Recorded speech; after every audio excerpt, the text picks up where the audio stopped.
Hello.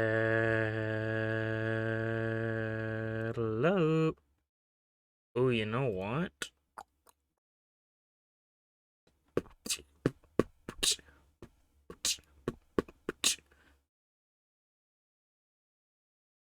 Oh, did it save that? Oh, okay. Moving over. OBS saved my hotkeys. That's very nice. Because I was going to say, I'm like, I should remember to put my hotkeys in. How is it going, everybody? I think what I'm going to need to do off the rip is test the audio. Because I think we're probably pretty loud. So headphone warning.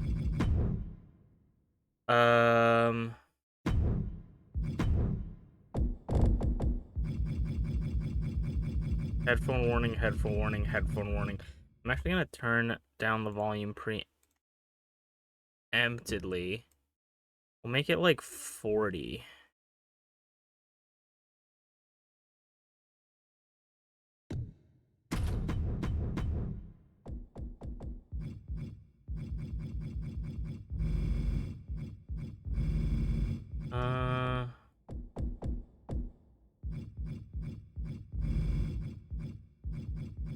Trying to think of another.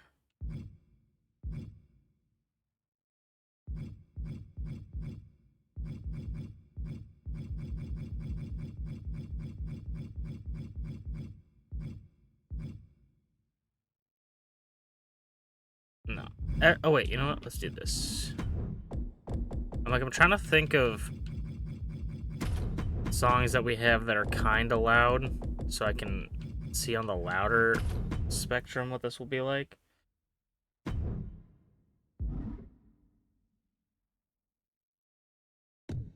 Oh, I see.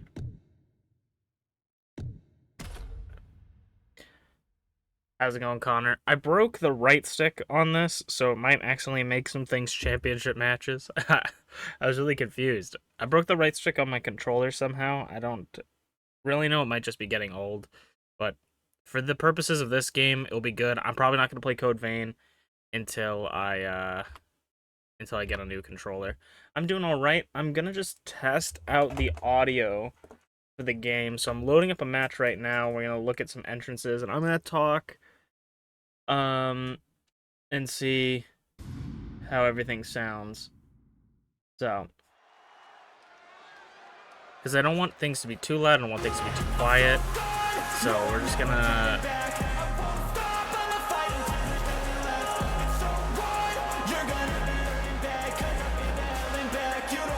this isn't too bad.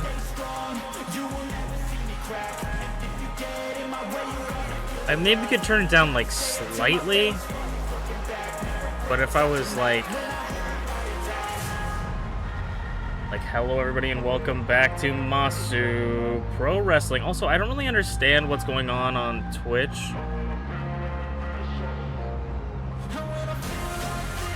Twitch keeps saying my stream is unstable, but I am not dropping any frames. And my bitrate is fine, it looks like.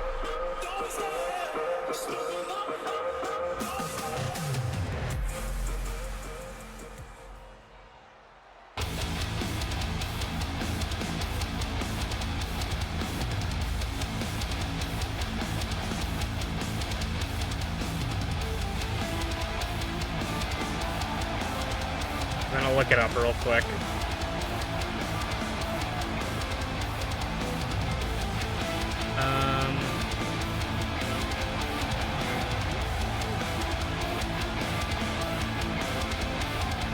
I guess we could. I'll put this on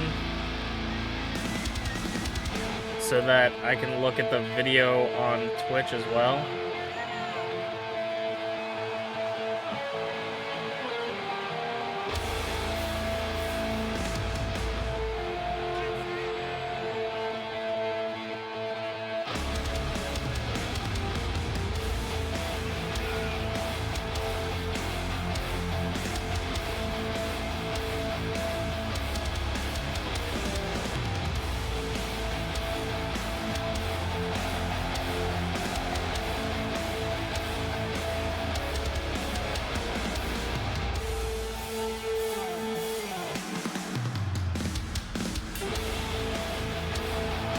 Huh.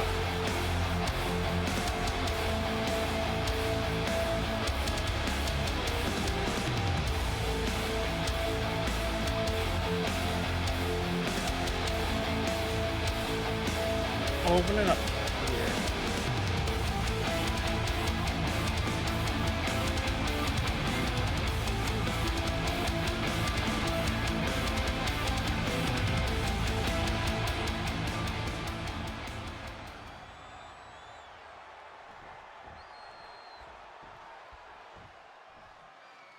Doesn't look bad.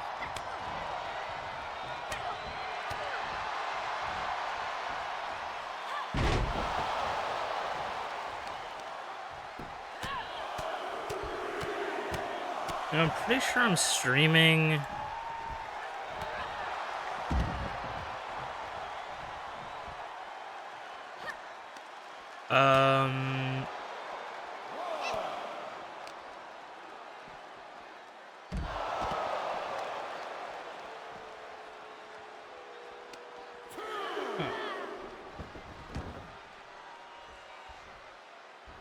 If it looks bad on anyone else's end, let me know.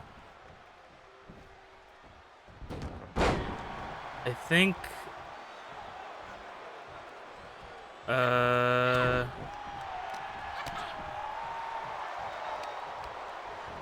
I do this live?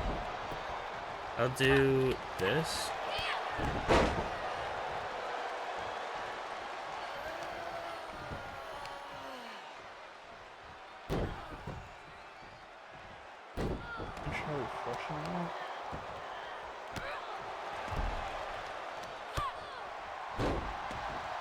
That might have been also the game, too. Might have skipped the frame.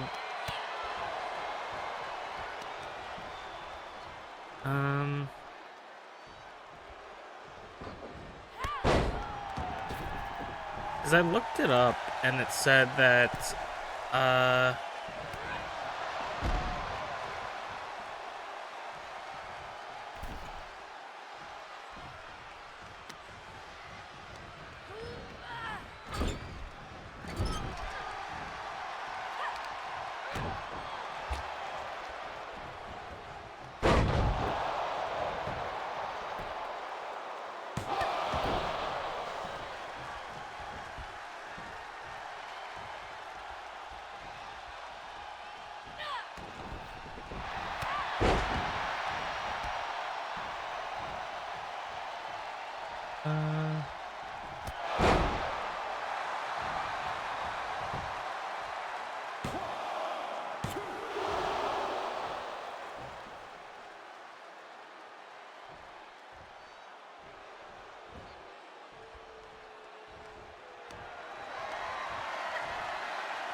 okay, we'll try.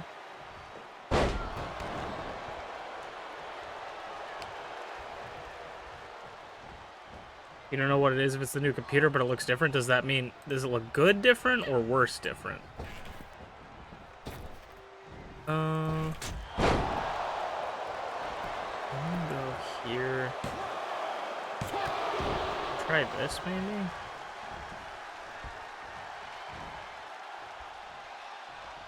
You might see some stuttering because I'm playing around with the bit rate. It looks good, that's good.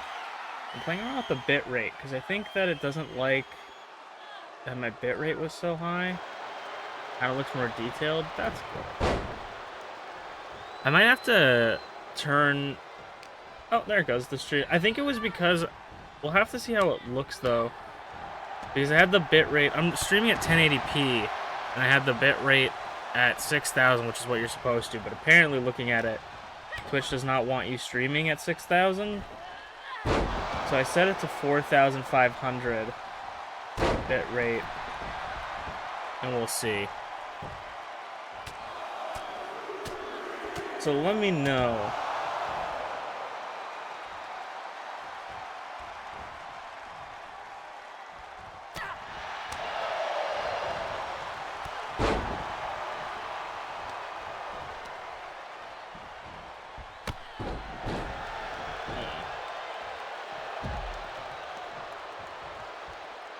I think we can get into it now.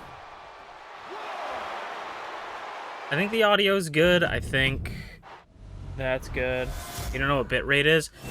It's like essentially, I don't really know how to explain it. I don't even really know if I understand it, but I think it's basically how fast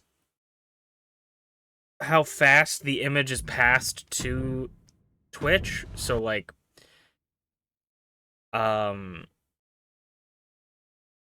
we're at 4,500 kilobits per second.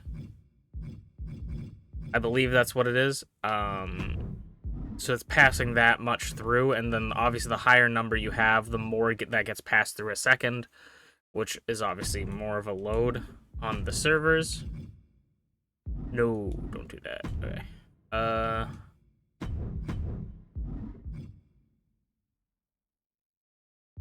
And then I do need to do 2 things that I forgot to do. Also, I should text my family that I'm streaming because I don't think I told any of them that I'm streaming.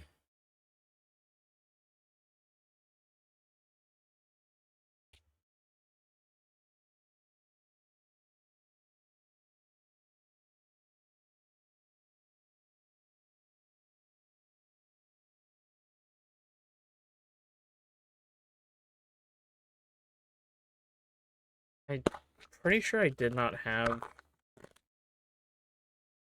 a vitamin, so I'm going to take another one. If I did, that's okay because I can take 3, and this would have been my 3rd if I took one already. Okay. Let me go into here. Oh yeah. So we'll take this.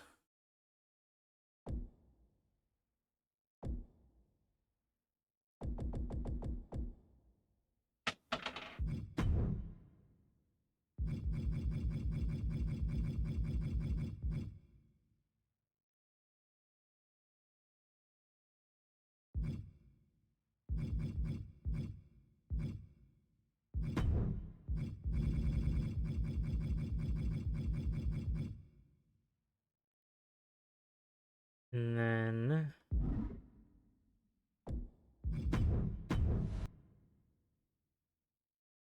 oh yeah, sorry. I'm working on stuff right now. I'll read your message in a second. Um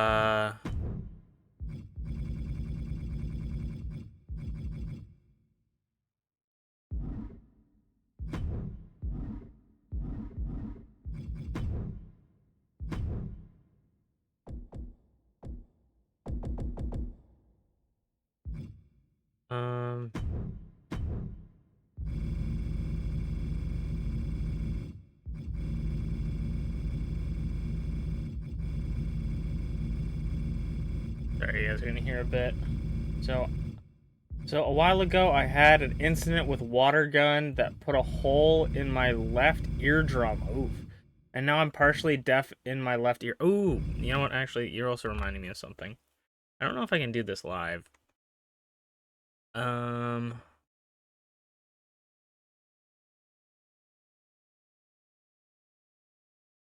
Where was it? What would have been called?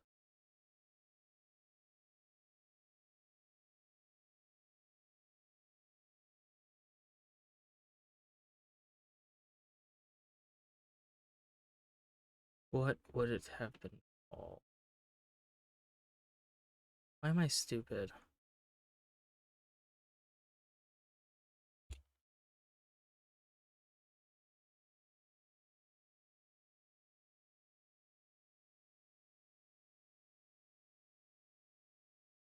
Here we are. I need to download this.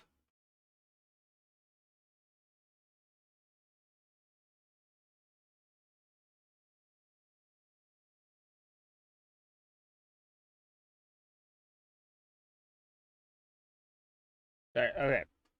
I had an incident a while ago that put a hole in my left eardrum. Now I'm partially deaf in the left ear, which is the one my AirPod is in, and listened to you the other and other things like TikTok louder than I should. So I'm probably making my ears worse, but who cares? That that is unfortunate to hear that your eardrum is damaged, and I hope the eardrum gets better if it can. Okay. I don't even know if I can apply this live, but I'm gonna try. Uh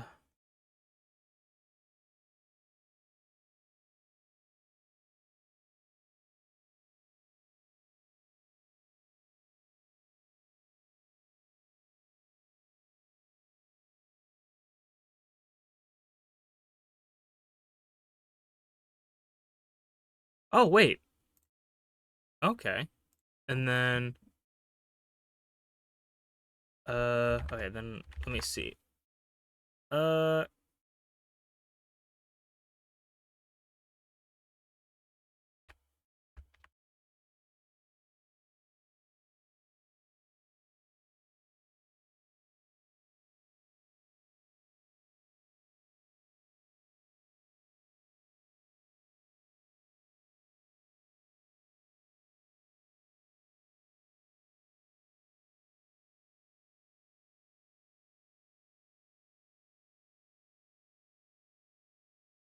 uh sorry, now I'm looking at things that I'm trying to figure out how to get this to work.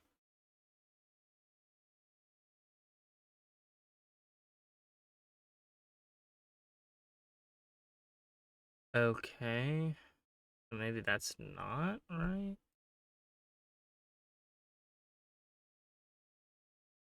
Oh, Diddleway. Okay.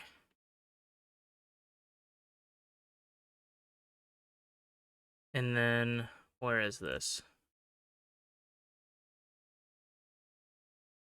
Sorry, I completely forgot I wanted to do this, and then I have a couple other things in game I have to do, and then we can start. I'm just trying to figure out what the fuck they want me to do here. Um,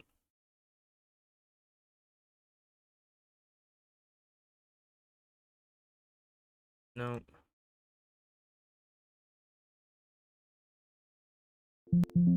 Okay. Uh, there's nothing there apparently. Okay, so they just got the wrong file path. Cool. Uh, that should work. I think I have to open up OBS again for it to change, so I'm not going to do that right now, but we'll have that for next time. Hopefully I remember. Half of it's gone? Jeez, man.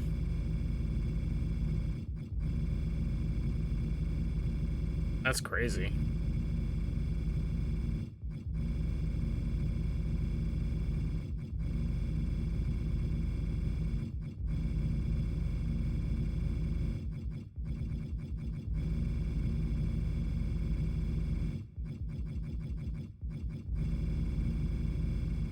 Sorry that we're kind of just doing this.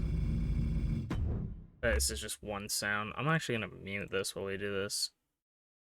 Just because it's annoying me, so I can't imagine it's very fun for you guys. Alright, we're gonna...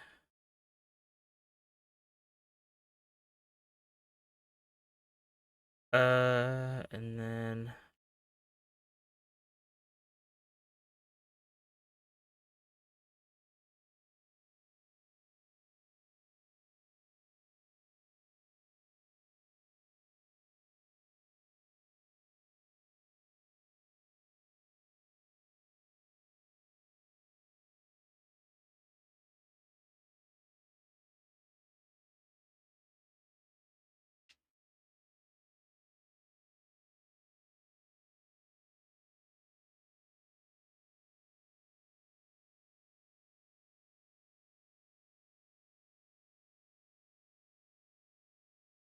Uh...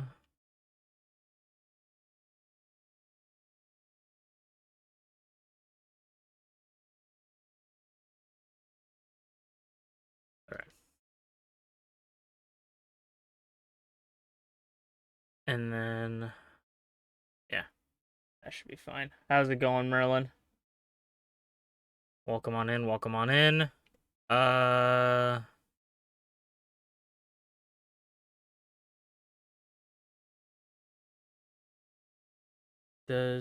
I have this now. I'm booking stuff so I can turn the audio back on so it's not that one sound anymore.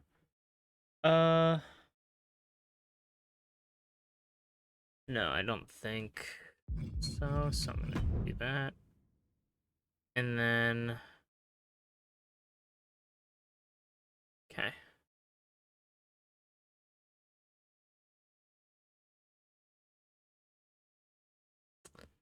And then we're gonna back out and set up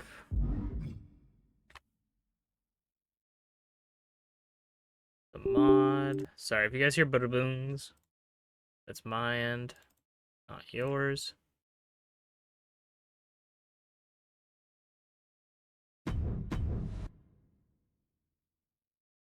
And then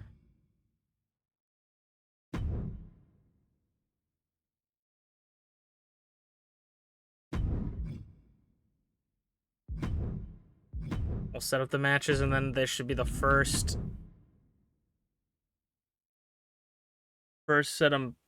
show on the new computer.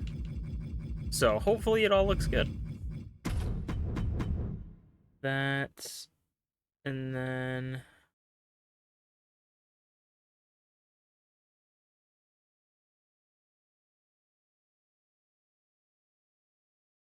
I'm gonna go.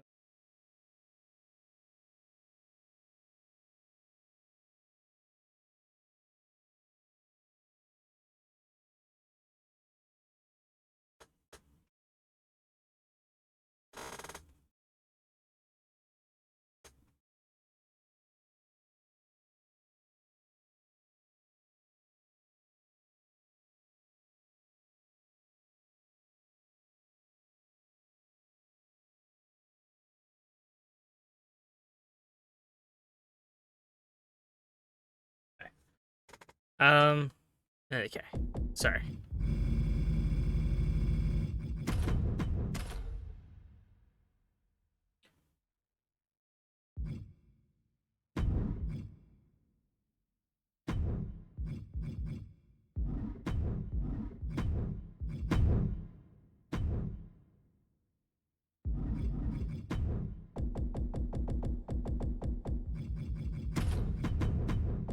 Hope you guys are all having a fantastic day. I'm a little bit scatterbrained at the moment. Okay, we'll need to get that set up as well now. It wouldn't be a an MPW stream if I wasn't scatterbrained.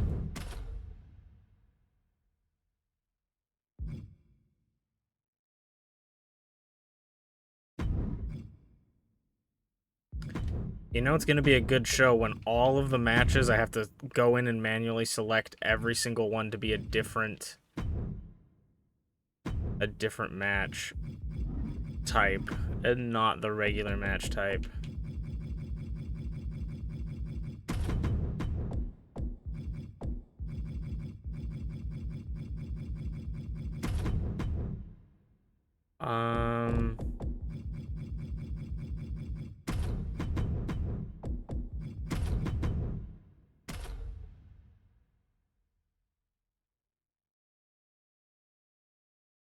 Oh wait, I'm not.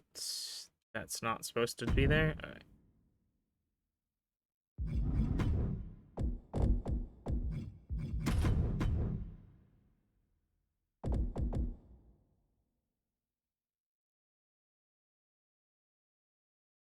I guess I could have spaced that out a little bit better, but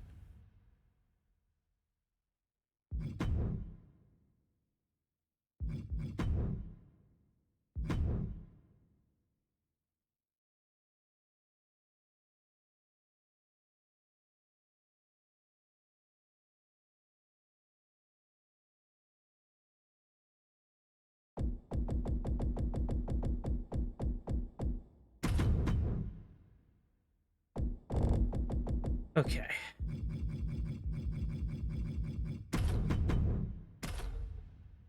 All right. First show is fully booked. I wanted to do something. Oh, yes. I remember now. 2K23 working good? We sure hope so. It seemed to be working good during my tests. We'll have to see as the night progresses. This one, edit. This one, edit. Information. This one. Yes, yes.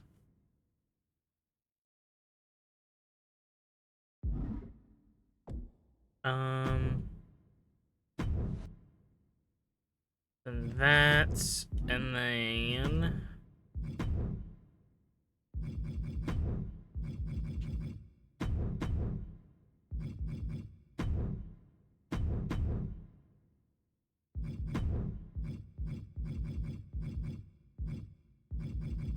Oh, let me...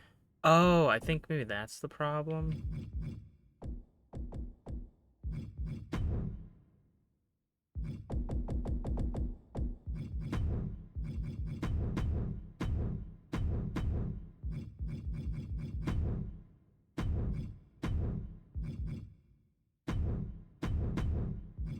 So random.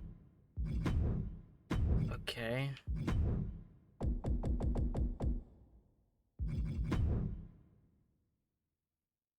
So then now I have to, I'm pretty sure I have to edit this thing again. Pretty sure we already edited it before. Excuse me as I fix the game. And the game may be working, but it doesn't mean it's working, you know?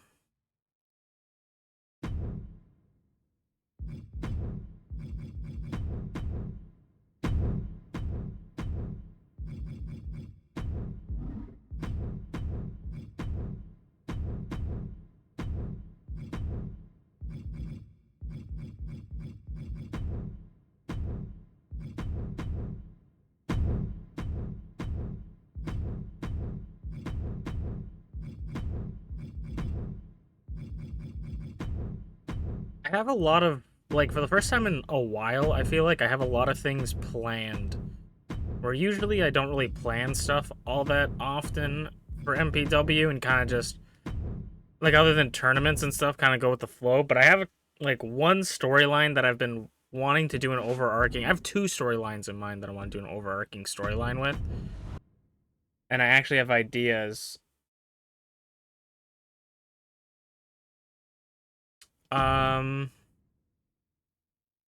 But let's start the show then.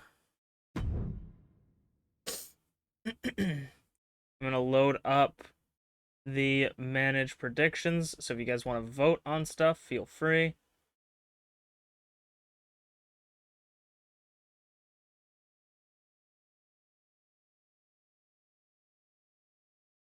And if anything doesn't sound good, or if something is up, please let me know.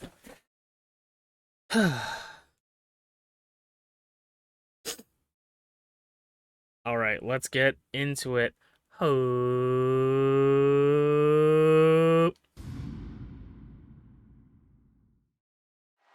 Hello, everybody, and welcome back to Masu Pro Wrestling. I'm your host and sole commentator, Masu Pro Wrestling Turn. And tonight we will be kicking off this episode of MPW with the holder of the attention, holder of the Icon Division golden opportunity, that is Bonk, in the semi-finals of the Ultimate Open Weight Tournament. The winner of this will go to the finals. This is the first round of the semi-finals.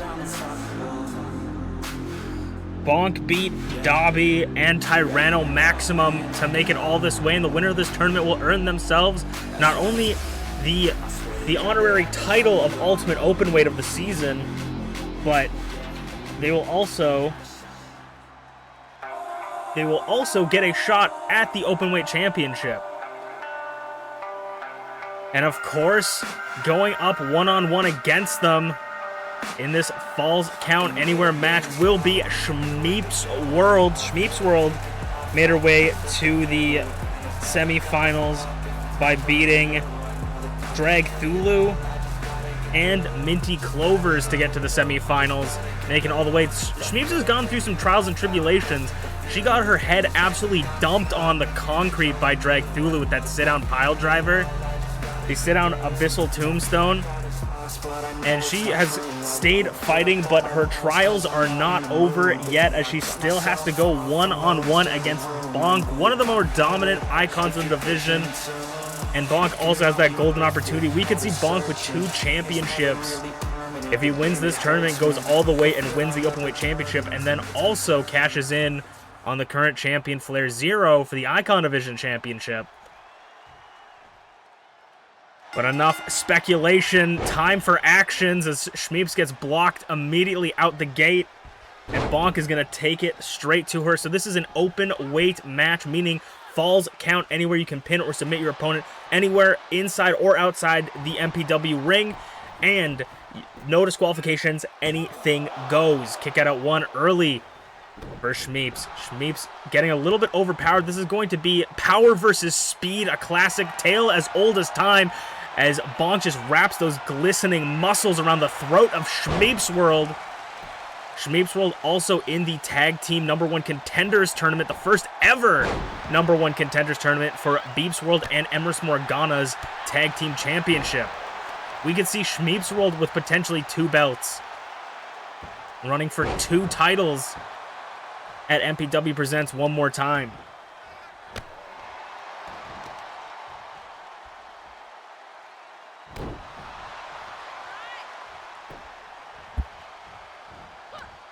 ShmeepsWorld trying to get some offense. Of course, though, commentators curse, as I say. She gets some offense. She immediately loses it. Fisherman suplex hooks the leg by Bonk. And a kick out 1. Oh my god, I'm so sorry. Shmeeps off the ropes, gonna use everything to her advantage. Like she's got springs in her shoes. Spinning head scissor. I mean, we talk about how impressive and strong Bonk is, but we're talking about Shmeeps, a former Idol Division champion and the longest Idol Division champion for her time. ShmeepsWorld held the Idol Division Championship for a total of 65 days.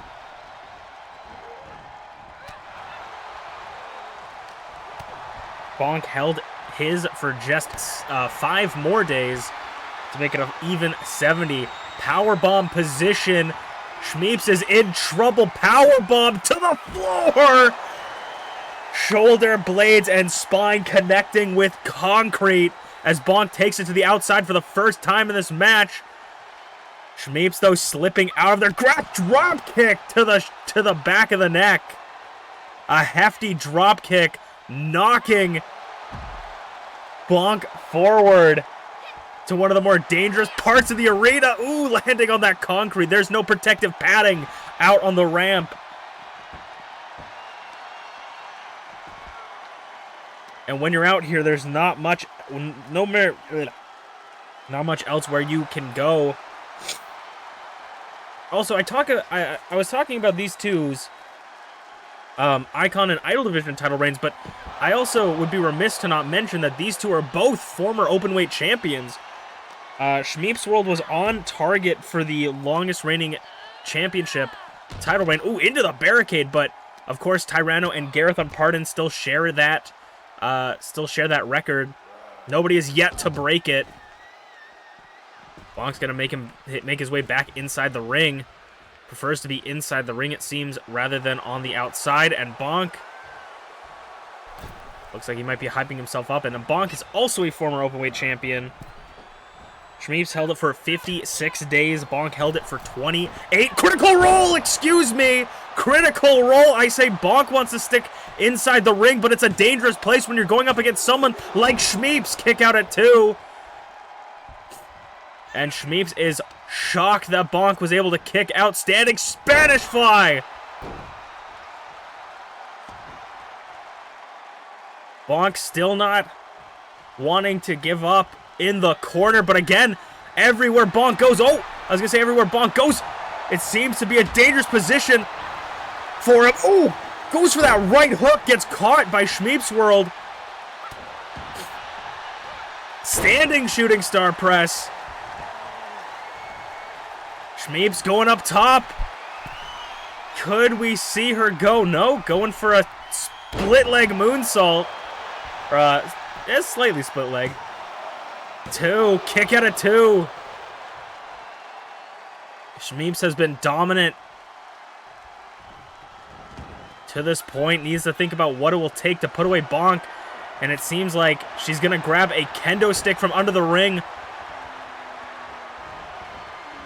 What is happening here? Right punch. ShmeepsWorld and then got caught. Winded on the way off the ropes, and a right hand, or a right hoof, excuse me. Kick out of 1 though by Shmeeps. Showing the difference between their staminas. But again, I don't think Bonk has ever been able to run empty. He always has some gas in the tank. Picking up some speed, some momentum with those clotheslines. Kick out of 2 this time. Gets a 2 count. Showing the progress. And now the kendo stick in the hooves of the Super Naiyan Bonk. Bonking her across the forehead. And now Shmeeps, rolls through it. Gets back up and gets a piece of wood in the jaw for his troubles. Hooks the leg. Maybe thinks that's enough. Could it be? No. Kick out of 2.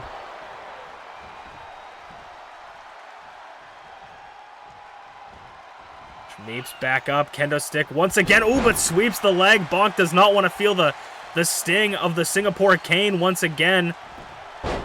Sweeps the legs this time. Shmeeps trying to get Bonk back into that corner. We see her do many dangerous stuff, and I think Bonk knows exactly what she's trying to go for. Back elbow in the corner.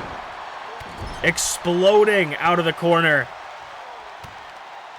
And continuing to keep her in there, putting the weight on her neck and collarbone. Shmeeps gets through, roll up. No, doesn't roll all the way. Catches him with the Hurricane Rana. A beautiful transition by ShmeepsWorld out of the corner. Shmeeps sends Bonk up and over. And wants to keep that kendo stick close by as they meet in front of the French-Canadian commentators table and move into the Timeskeeper's corner. Shmeeps goes to pin on the outside, showing exactly what kind of match this is. 2, kick out of 2. Showing exactly the dangerous position you can be in an open weight match. Critical roll flattens Bonk completely inside out. Completely turns him inside out on the floor with that discus.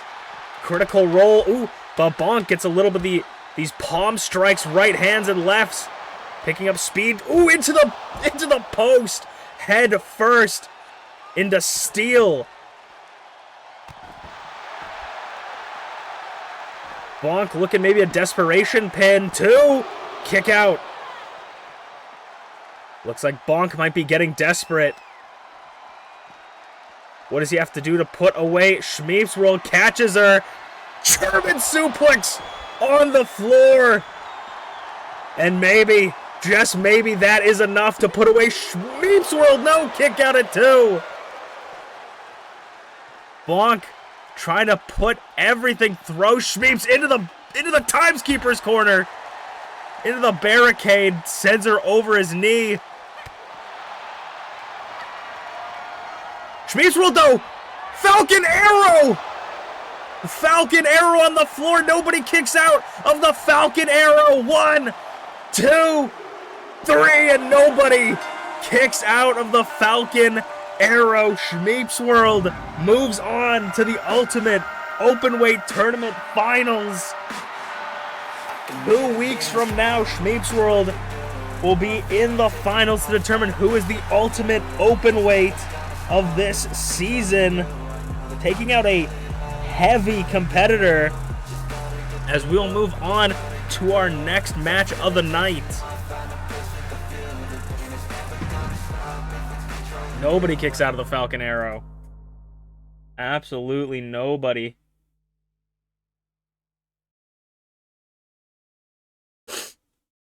Ugh, I got a little bit of a sniffy nose. Sorry that prediction came up late. I guess I didn't know this, but I guess the predictions has like a box being like, "Are you sure?" And I used to have chat open on a different computer, so I wasn't used to. I haven't seen that pop up in forever. Excuse me. That was a great match.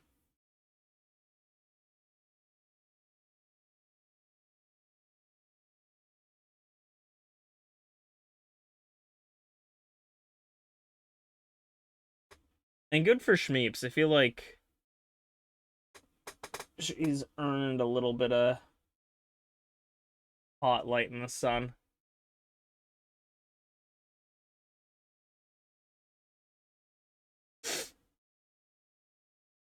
Also, how's it going, Tyranno? Welcome on in. And anybody else that's lurking in the backgrounds. Let's move on to the second match of the night.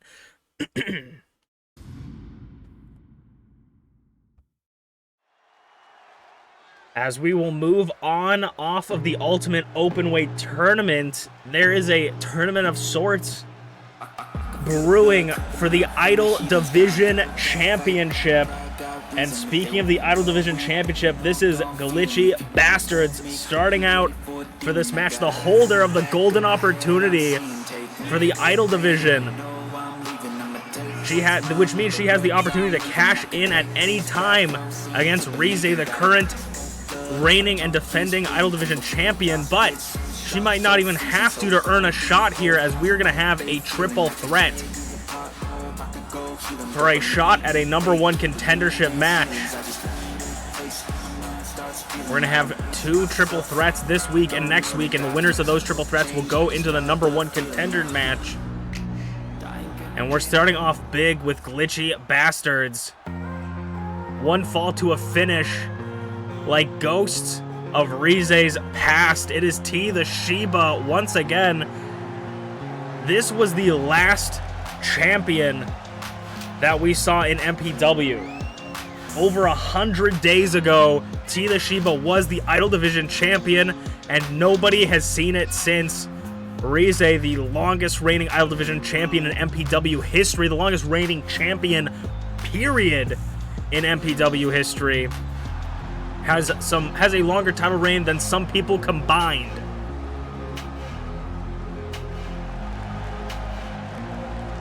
TeaTheShiba looking to get that title opportunity once again. But with the Shogunate just around the corner, who could potentially take out Rize one-on-one when it's really one-on-3? Speaking, we talked about them last match. One half of the holders of the longest reigning open weight championship title reign, it is Tyranno Maximum, still has not gotten their hands on the Idol Division championship. They were in the Elimination Chamber at This Is Not a Christmas Show again this season, but was unable to pick up that win. Rize, the first ever champion to retain in the Elimination Chamber due to potentially some shenanigans, in my opinion, if you believe an unbiased commentator is all. But this will be our third member of the triple threat match. Now, this triple threat match will be no holds barred, meaning you can use weapons freely. However, you must pin your opponent inside the ring, one fall to a finish. Let's see if they know how to get back in the ring once they leave it. We all know the Idols are thirsty for blood, and these kind of matches they love. In this match, you may see some short-lived alliances, but of course there can only be one to move on in the #1 contenders tournament.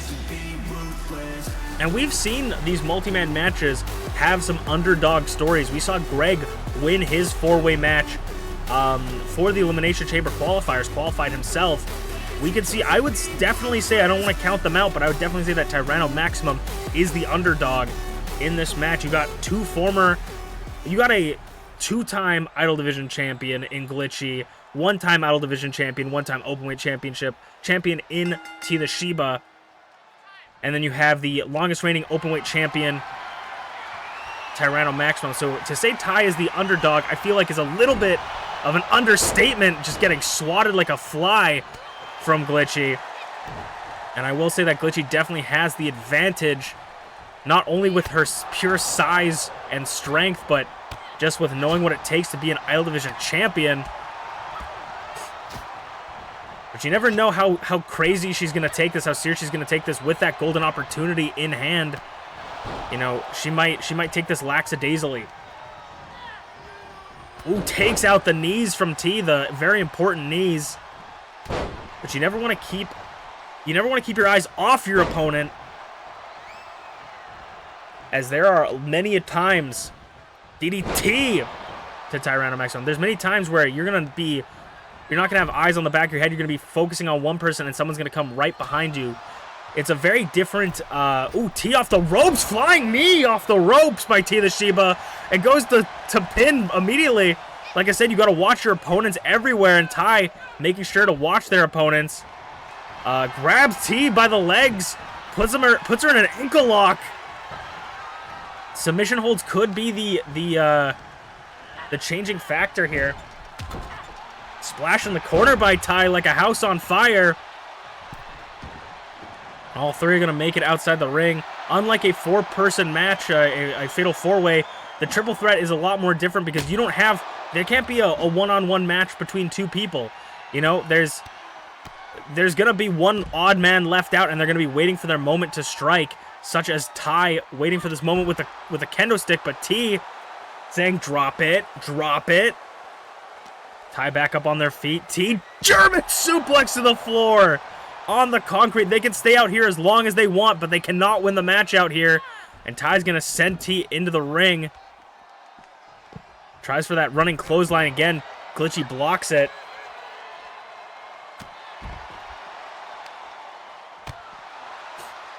Busts open Glitchy already in the match. Already quite early. Ty tries some more offense, but just hasn't been effective against Glitchy's complete weight advantage, the size advantage of Glitchy.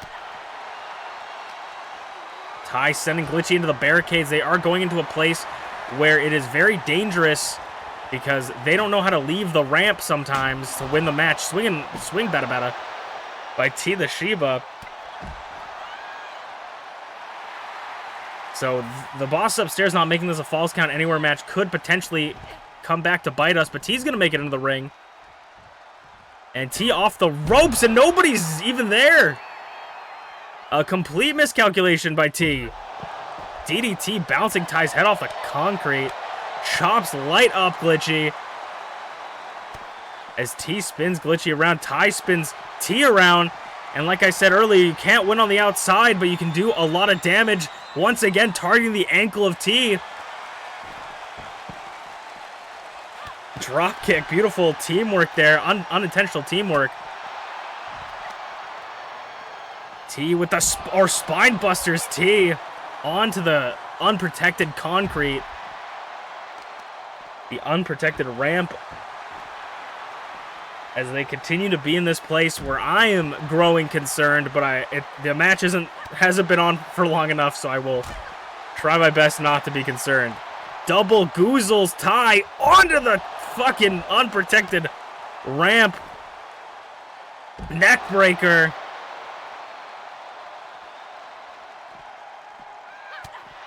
Punches rights and lefts.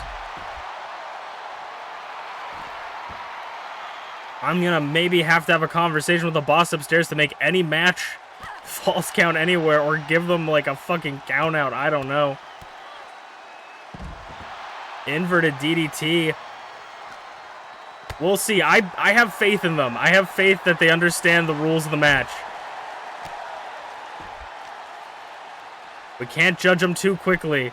T stepping on the hands, on the phalanges of Glitchy, and nearly pops out her shoulder. Back and forth with these elbows. T, Famouser, I think. I'm pretty sure that's what that's called. Rolls Ty over a strike. Jesus. If the knee didn't hurt, I'm certain the landing did. Inverted suplex.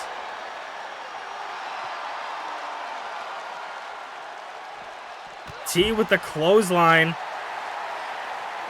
T standing tall. Ty still out cold from that last fight or last hit. TeaTheShiba boops the snoot and a clobbering blow to the back, knocking T face first in the dirt.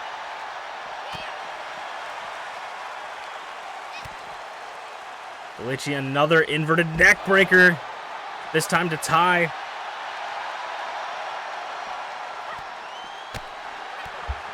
Now DDT on the already injured head of Glitchy.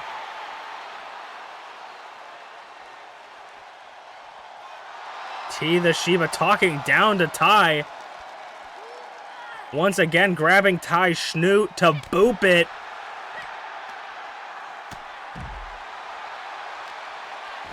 And now T, knee strike, gets up, but powerbomb, sit out powerbomb by Glitchy.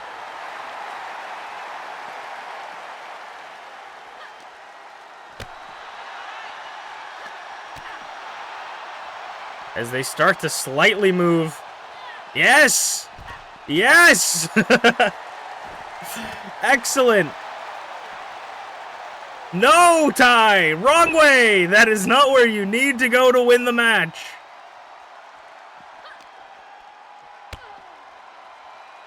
Glitchy still at the other end of the ring, and T's gonna meet her part way.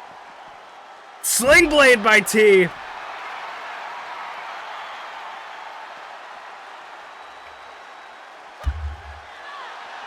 And now Ty's gonna meet him next to the ring. The only place you can win the match, might I add. What is Glitchy thinking here? Oh my god, driving! T's back into the barricade. Ty really wants everyone to go to that, to the ramp. I'm not quite sure. Ty just trying to create some space. Belly to belly.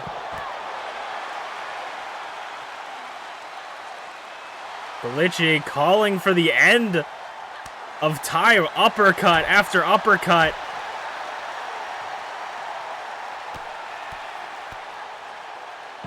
Ty backing up, trying to get some space, get some breath as T and Glitchy go one-on-one, but Ty waiting for their moment to strike, and looks like we're gonna have a little bit of teamwork, double suplex to T. But that short-lived alliance is already at an end.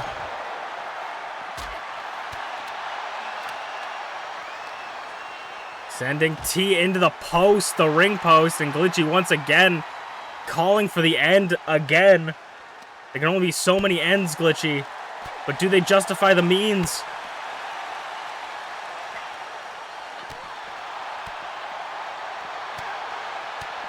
Moving further. I don't even know what to say. Belly to belly. Glitchy clothesline, hooked the neck on that clothesline, and once again, Glitchy attempting to intimidate her opponents, and a DDT again. I know Ty is going to have a headache in the morning if they don't already have one now.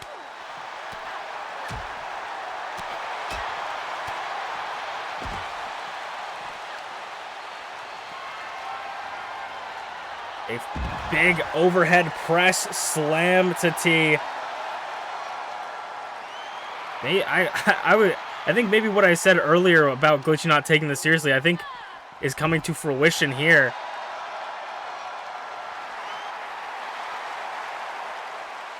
Ty and T, though, sharing words to Glitchy as they get a back body drop to T. And Bulldog. T is a Shiba, but Ty just got bulldogged. As they continue to battle it out, go to war in this corner.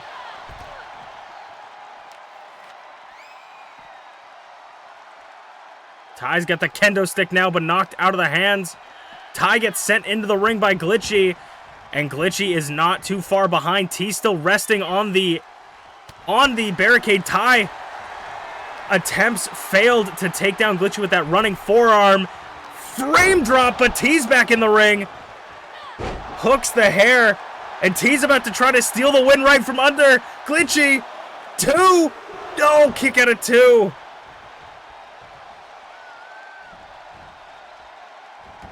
T nearly snagging the win right from under Glitchy as Ty and Glitchy fight in the ring. DDT. T's in there, running clothesline. Gets a little bit of the elbow on that one and a drop kick. Ty standing up. Ty standing up tall. Super kick. Hooks both arms for a German. But Glitchy's right behind him. Goozles Ty again. For the second frame drop, I think it might be over and Glitchy might be moving on to the #1 contenders match. No, TeaTheShiba breaks it up at the last second.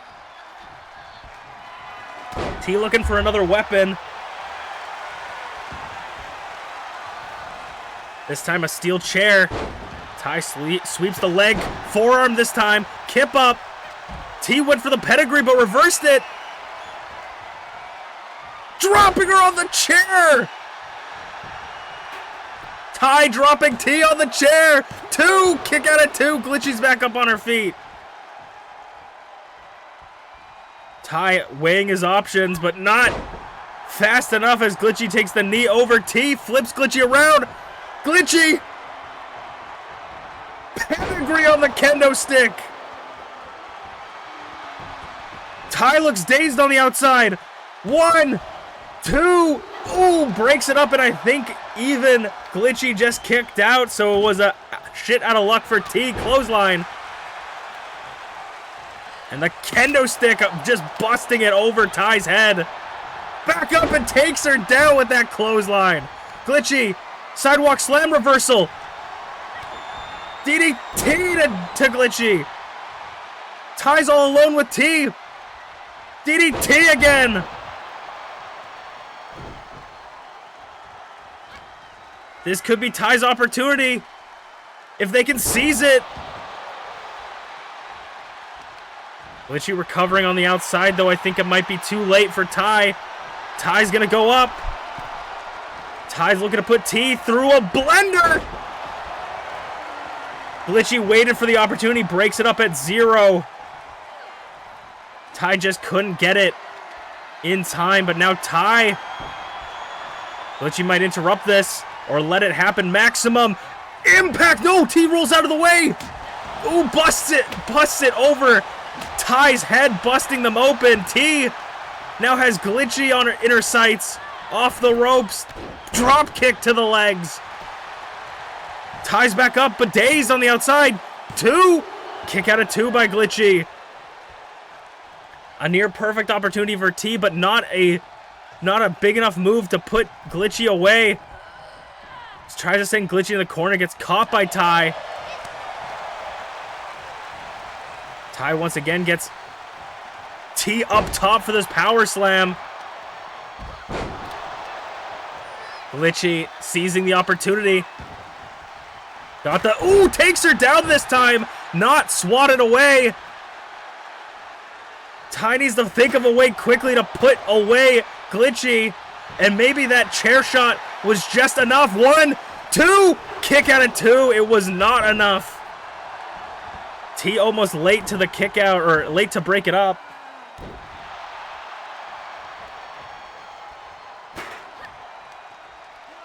T ready to boop the schnoot of Tyranno. Kendo stick, the second one of the match. Once again, busting 2 over Ty's head.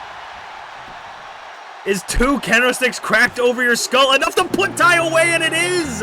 TeaTheShiba will be moving on in the #1 contenders match. Going to be the #1 contenders match for Rize's championship. TeaTheShiba looking to get her championship back in a rematch against Rize, as we will move on to our next match of the night.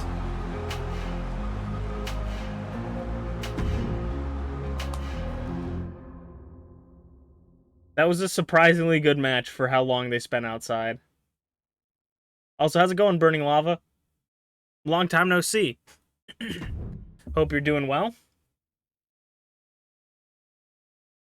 If you guys are unfamiliar with what we're doing MPW, so I don't really talk too much to the chat during the matches, but I'll talk outside the matches. So just to let you guys know, I'm not ignoring you if you guys come in and say hello. I'm not ignoring you. I'm just commentating the matches, and then we talk in between here. But how you doing? I might need to take a cough drop early, because usually I take cough drops during MPW because my throat starts killing me. And I think I might need to take one early tonight because my throat was already killing me. Because I think I'm coming down with a cold because the guy I work with for respite was sick. So I think I might have caught his cold. You doing good? That's good. I'm glad you're doing good. And I hope you enjoy MPW tonight. We're gonna start the semi-main event of the first show. We're gonna do 3 shows total tonight. This is the second last match of the first show.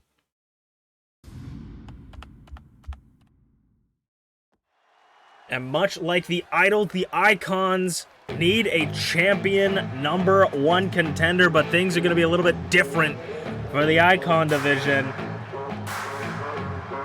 The former Icon division champion, Gaelic Angel, who lost it at This Is Not a Christmas Show during the Elimination Chamber to FlairZero, looking for a second shot, another shot to be a 2-time Icon division champion. The last time we saw Angel coming off of a loss, the team of Angel and UnchainedAwesome, the Fallen, fell to deceased Dawn, DancingWithDraven, the openweight champion, and ShmeepsWorld. We could see a Shmeeps versus Draven in the openweight championship if Draven holds it all the way to one more time. But this will be, unlike the Idol division, this will be a one-on-one match. Singles contest. So we're going to have this match in the main event, and those will be the semifinals for the Icon Division Championship. And coming off of a very big win is TabbyCat, a very impressive and dominant win. TabbyCat looking for their first shot at the Icon Division Championship. I mean, Tabby has seen championship gold in the past, being a former openweight champion. However, just hasn't really gotten these opportunities, hasn't really seized the brass ring, if you will. Looking for that opportunity again. They were very close, I believe, a handful of times ago. But I believe Dobby might have beat them, if my memory serves me correctly, to earn their #1 contendership. But every time it seems like the championship is within grasp for TabbyCat, or a shot at the championship is within grasp for TabbyCat, something just does not go their way.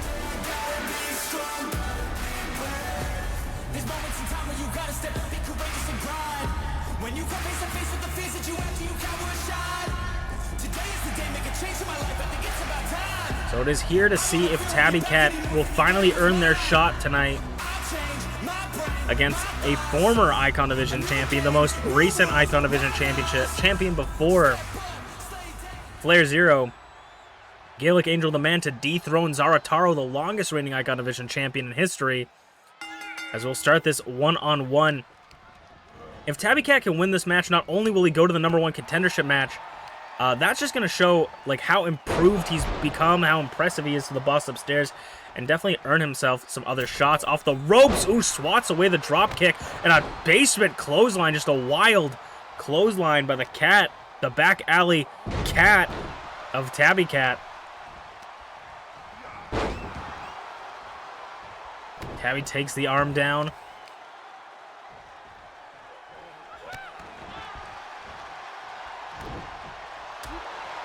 And a right hand puts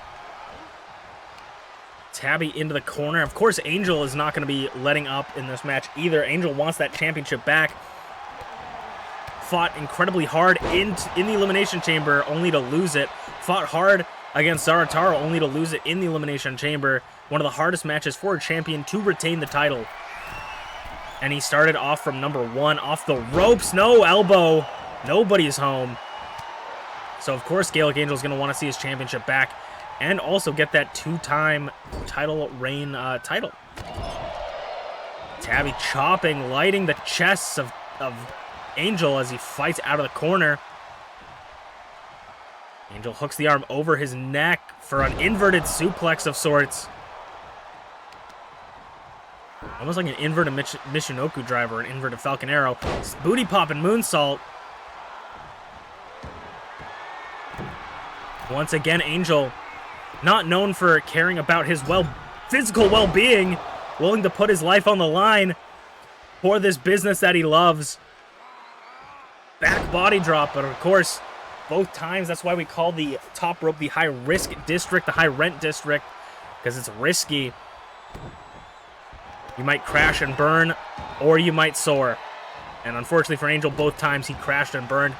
Though I feel like every time Angel misses, he just gets a little bit stronger. Takes Tabby Cat down, sinks in the submission hold. Got the arm wrapped around the legs, pulling at the neck, but Tabby rolls through, kick to the gut. Tabby's had a lot of upset victories in their career. Definitely an underdog in MPW, which is strange because they're a cat. Now working the inside leg.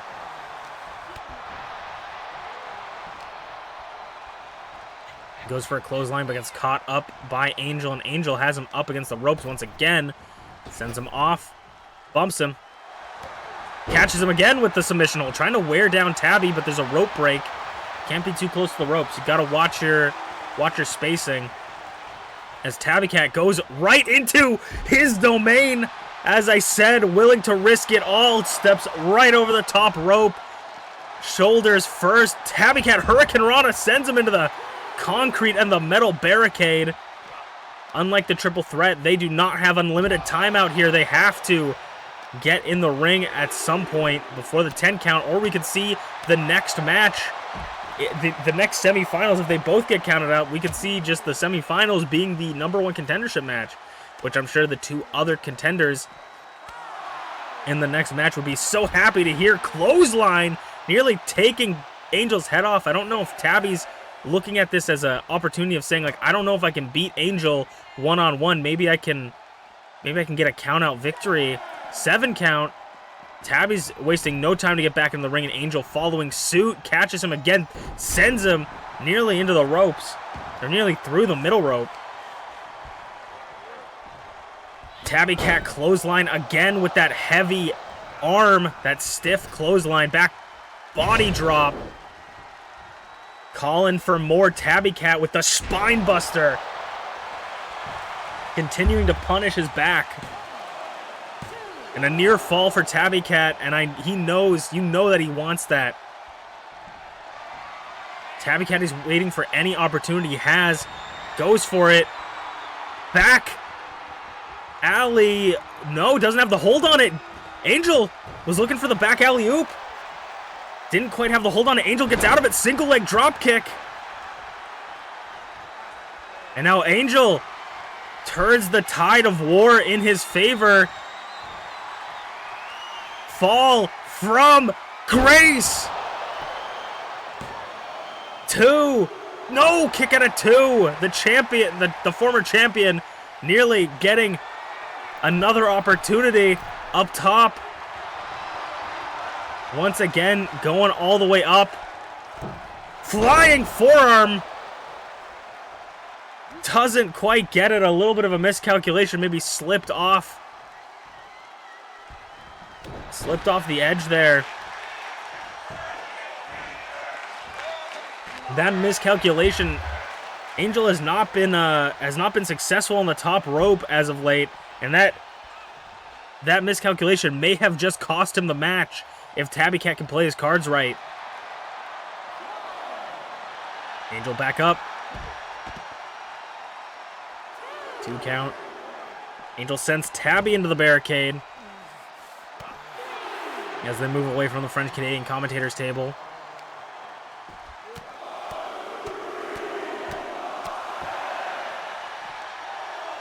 Four count.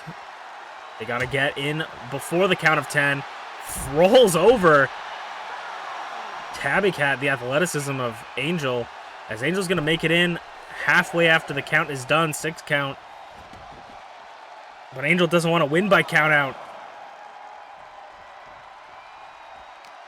Angel's had some controversial wins in the past, and he wants to make sure that this shot at another championship gut wrench, the shot at another championship is not controversial. He wants to make sure everyone knows he's earned it.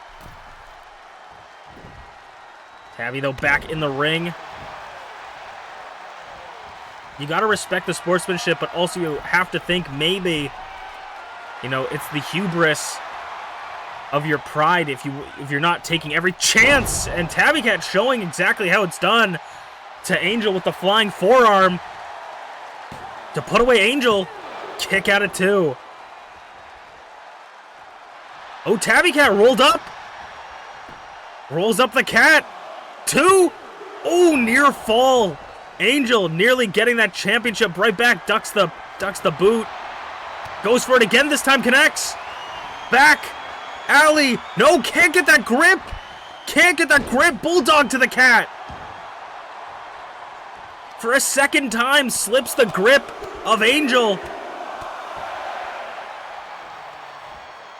He's going to have to try something else. Blocks the chop. Still in this, though. Fall away slam.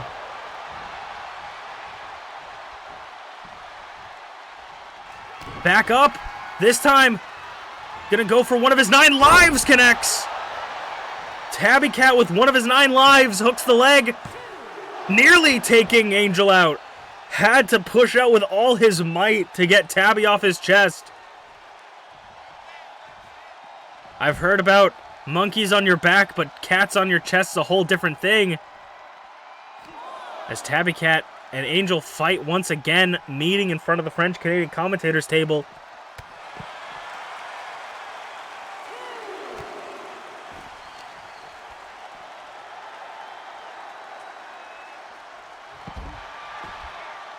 Tabby Cat taking him to the mat. Trying to out-wrestle the unorthodox style of Angel. Kicks Tabby off, finally getting back onto his feet. Forearm. Moonsault onto the floor. 7 count. They better get back in soon. Flatliner. 7. They got to start thinking about getting back in the ring or they could cost themselves the match. 8 count. Tabby sends Angel in first. And they both make it. And the pause. Putting the pause to him. Once again goes for another one. Targeting the shoulder of Angel. Trying to take out his lifting power. Ducks it. Back and forth. These two know each other so well. For the 3rd time, the charm. Back. Oh, no, not a back alley-oop. Brainbuster. Once again, Angel, though, slipping right from under Tabby Cat. 2. Near fall again. Gets that crossbody clothesline. Angel picking up speed. The momentum has shifted once again. Angel. Fall from grace number 2. 1, 2, 3. We might see the run back for Angel. Moving on to the number 1 contenders match, but who will he face? That answer will be decided in the next match. An incredibly hard-fought match by both of them.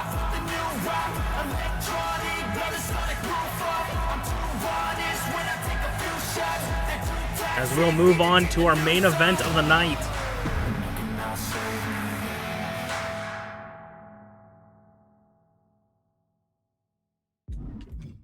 Also, I kind of want to check something real quick.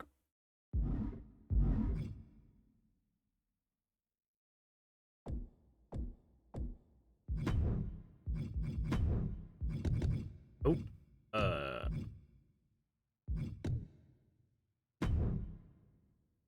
Yeah.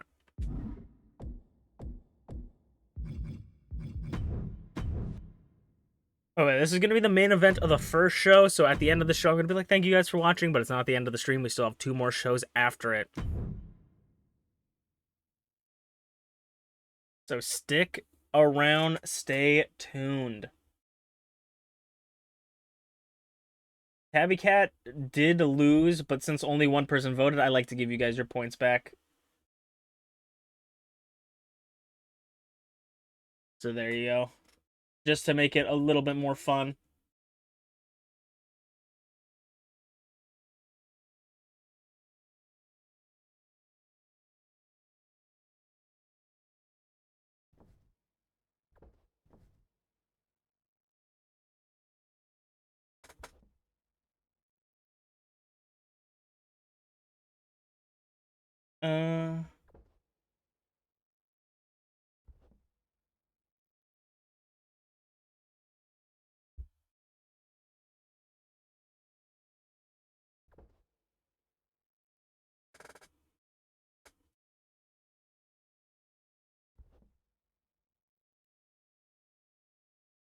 Alright. Let's get into it.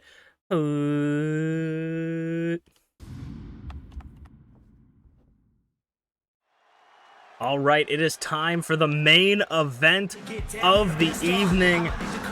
Who will go one-on-one in a couple weeks' time against Gaelic Angel for the #1 contendership for FlairZero's Icon Division Championship? And speaking about former champions, as we did so much with Angel, the former longest reigning Icon Division champion of all time, Zara Taro, is looking to become a 2-time champion. If Zara Taro makes it in this match, we'll see a rematch of the championship match between Zara Taro and Gaelic Angel. But for the #1 contendership this time, can Zara Taro redeem himself one more time? Zara Taro looking for his shot at the Icon Division Championship.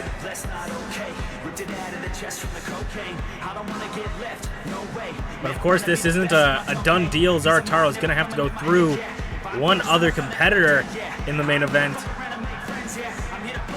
But Zara Taro has had an impressive Season 1 or Season 2. Can he bring it back?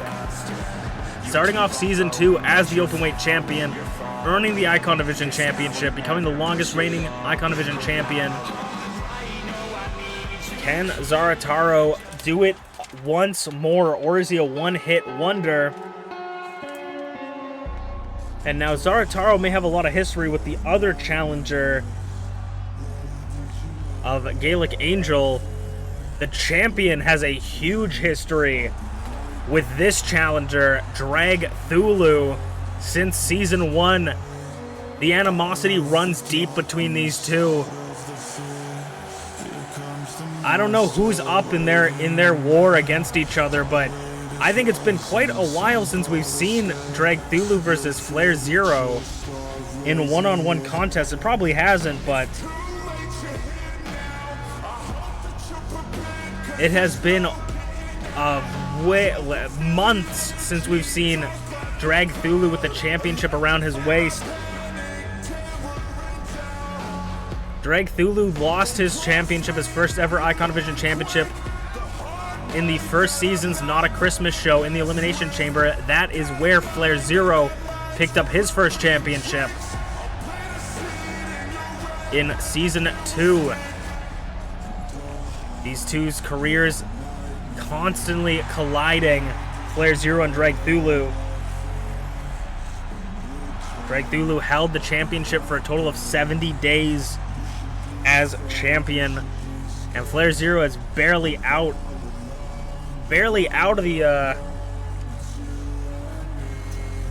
the door with this championship.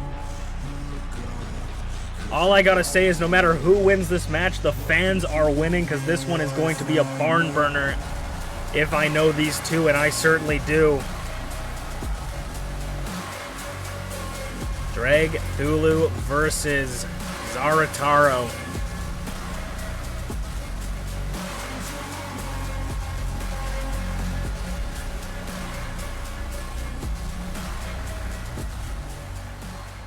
Your main event tonight, singles action, one fall to a finish. Zarataro versus Dragthulu. The bell rings and Zarataro straight out of the gate into the corner. With breakneck speed, Zarataro wasting absolutely no time. Going straight for Dragthulu. Off the ropes. Little shitty Hurricane Rana, that was awesome. Little shitty but also awesome Hurricane Rana by Zarataro. Right hand rocks though Zarataro. We're going to see a little bit of speed versus strength, tossing Zarataro back. With that fall-away slam, Dragthulu, definitely a hard-hitting, stiff, striking member of the MPW roster versus the high-flying, high-octane speed of Zarataro. Two former openweight champions, two former Icon Division champions. When it comes to championships, I believe Zarataro outclasses Dragthulu in both. Dragthulu had a 35-day reign as an openweight champion. Zarataro also had a 35-day reign, excuse me. DDT. Dragthulu was actually the second ever openweight champion and the first openweight champion to ever defend his belt.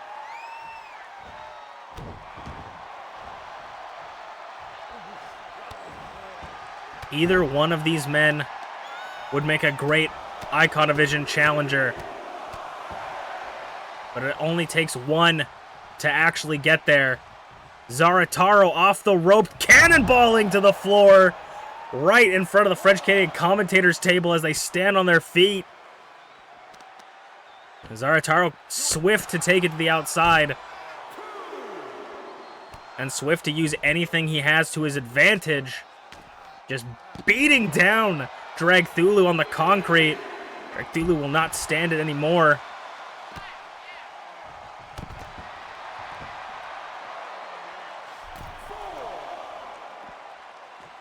Four count.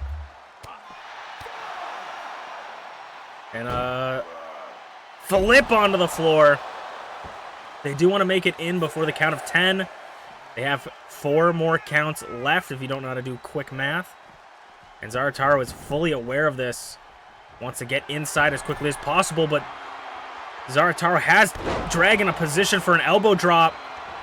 And in the center of the ring with nowhere to go. Shoulders down. Nowhere near the ropes. Kick out of 2, though. A little bit too early to call it. Both men back on their feet. Zarataro. Kaiju. Killer rearranging Dragthulu's back. 1, 2. Oh, kick out of 2. A near fall. Almost the quickest match we've seen so far tonight. Ham, thank you, ma'am, but nobody's home. Dragthulu back up looking for some offense. Gonna try and slow it down, take Zarataro to the mat.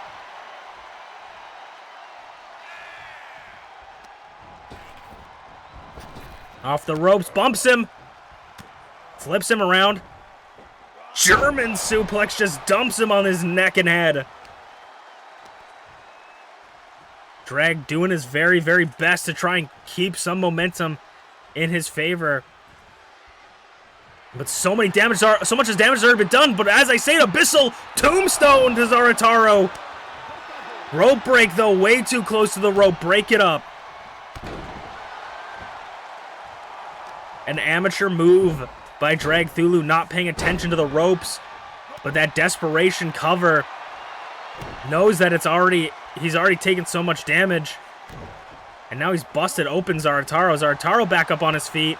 Blocks the grab. Once again, gonna flip Dragthulu over.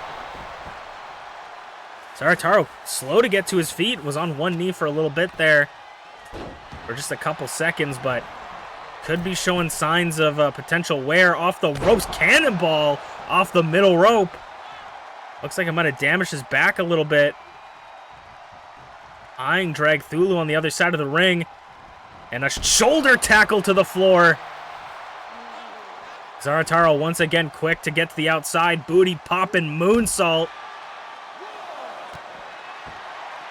And a drop kick to the back of the head.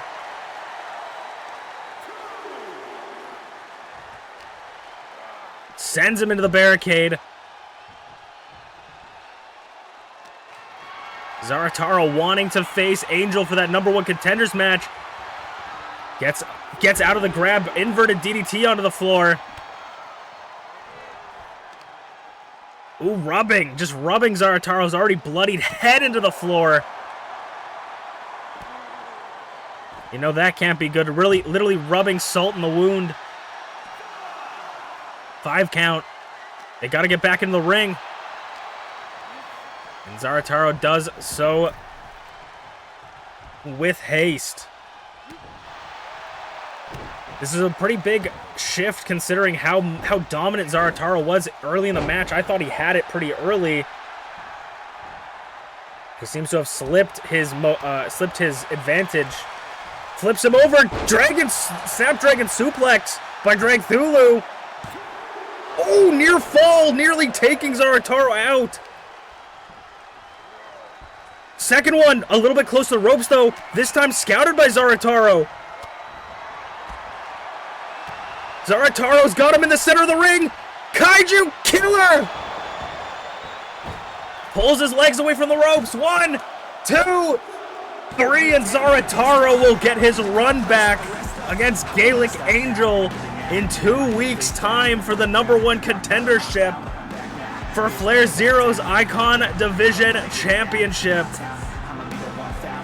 Can Zarataro do it? Oh my god, that eye is covered in blood.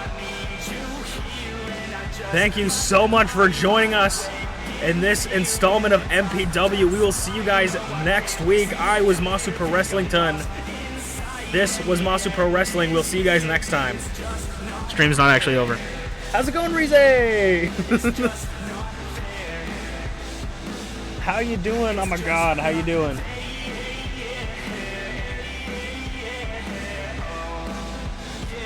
What were you streaming, Rize? That's not okay. Oh, Personaing. Let's go. I would never have seen that coming. Also, thank you, Memzy, for the water break. I did sip. I am sipping a lot during these streams. That should we skip over? Yes, okay. We live in started catching a cold last night. Dude, I'm catching a cold right now. Dude, I work with a guy, I do respite, and he was sick, and I think I'm getting his illness now, and I'm so pissed. Okay. We're gonna set up the second show as we chit-chat a little bit.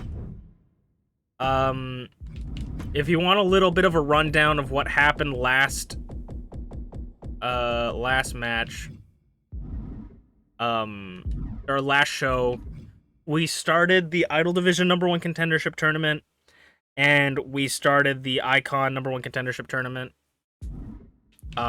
for the championships.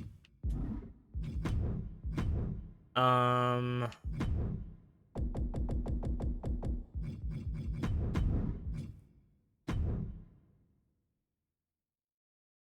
trying to think. TeaTheShiba beat Glitchy and Ty in a triple threat to move on to the #1 contendership. We're gonna see another triple threat this show for Idols. So T is in the #1 contendership match, and then we saw Angel and Zarataro win the #1 contendership for the Icon division. And so they're gonna be, the qualifiers for that, and they're gonna be in the #1 contendership for the Icon division. That's all we've seen so far, really, other than Shmeeps moving on to the finals of the Ultimate Openweight tournament. Also, can I do...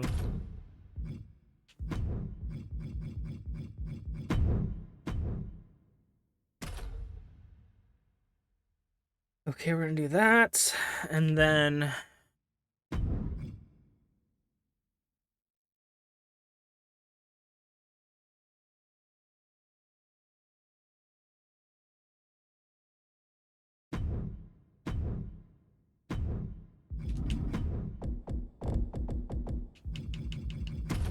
I'm gonna need to give Draven her championship.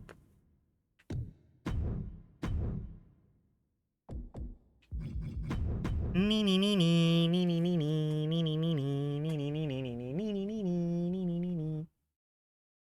me try to open this so it's not covering the chat so I can actually read.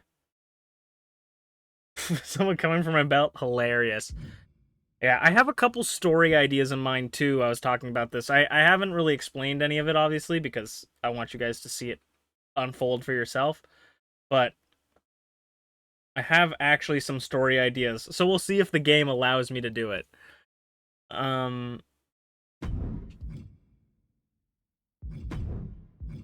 Because, you know, sometimes the game has their own plans. But I have a couple ideas if weather permitting, you know.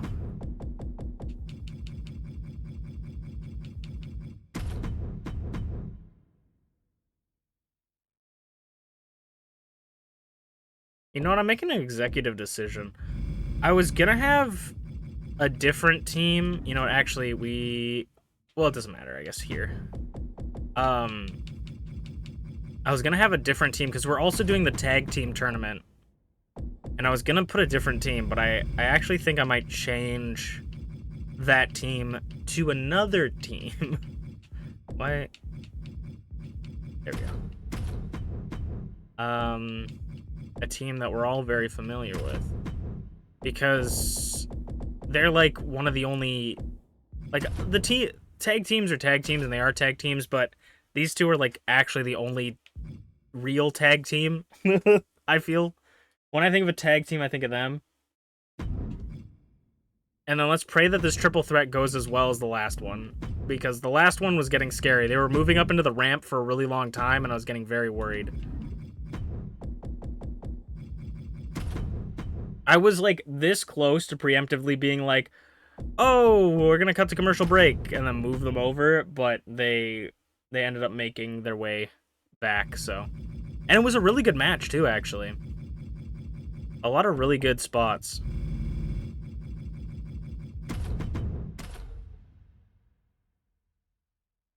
Alright, we're gonna save that, and then we gotta switch out because the mod makes everyone like lose their titles. Ugh, I'm also gonna stand up and stretch real quick. I'm gonna redeem that for myself. Ugh, because my butt hurts.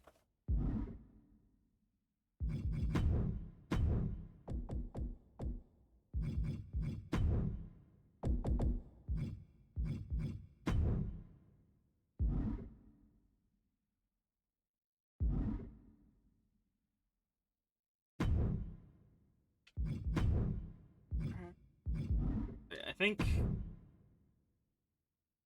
I'll be surprised if it actually remembers it when I start the show. Oh, it does. Weird. Okay. Okay.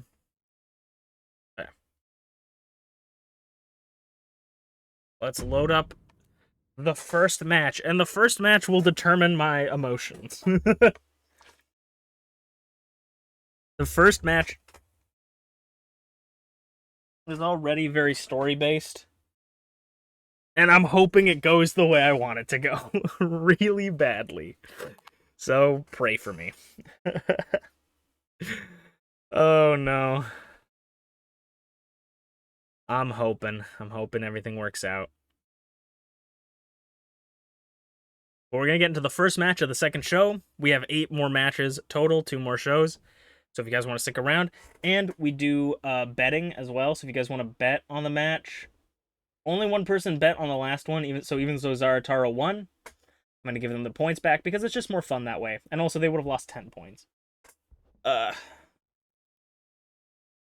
want you guys to have fun being able to bet your points. So I'm not going to like, if nobody votes, if 2 people voted on one person and they both lost, that's a different story. But if If one person votes on someone and they lose, I just give them their points back. Oh yeah, let's get into it.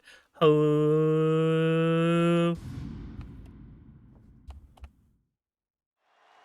Hello, everybody, and welcome back to Masu Pro Wrestling. I'm your host and sole commentator, Masu Pro Wrestlington. And tonight we are starting off once again, like we did last week, with the Ultimate Open Weight Tournament. And entering the Ultimate Open Weight Tournament, starting us off, will be none other than the Icon Division champion himself, FlairZero. Flair could go all the way and be a dual champion if he wins this. Last week we saw ShmeepsWorld move to the finals, and this is the last round of the semi-finals. FlairZero, this is a whole different FlairZero since he became champion. He no longer has to come in directly from work. He's getting better pay, better time off. This guy is having, it's a whole different league you're in when you're champion. And I think giving Flair that time to really hone his skills is just going to make him more dangerous. Got caught on the ropes there. FlairZero had to beat Potato Adair, Azanaza to get to this point. Potato Adair and Azanaza to get to this point in the semifinals.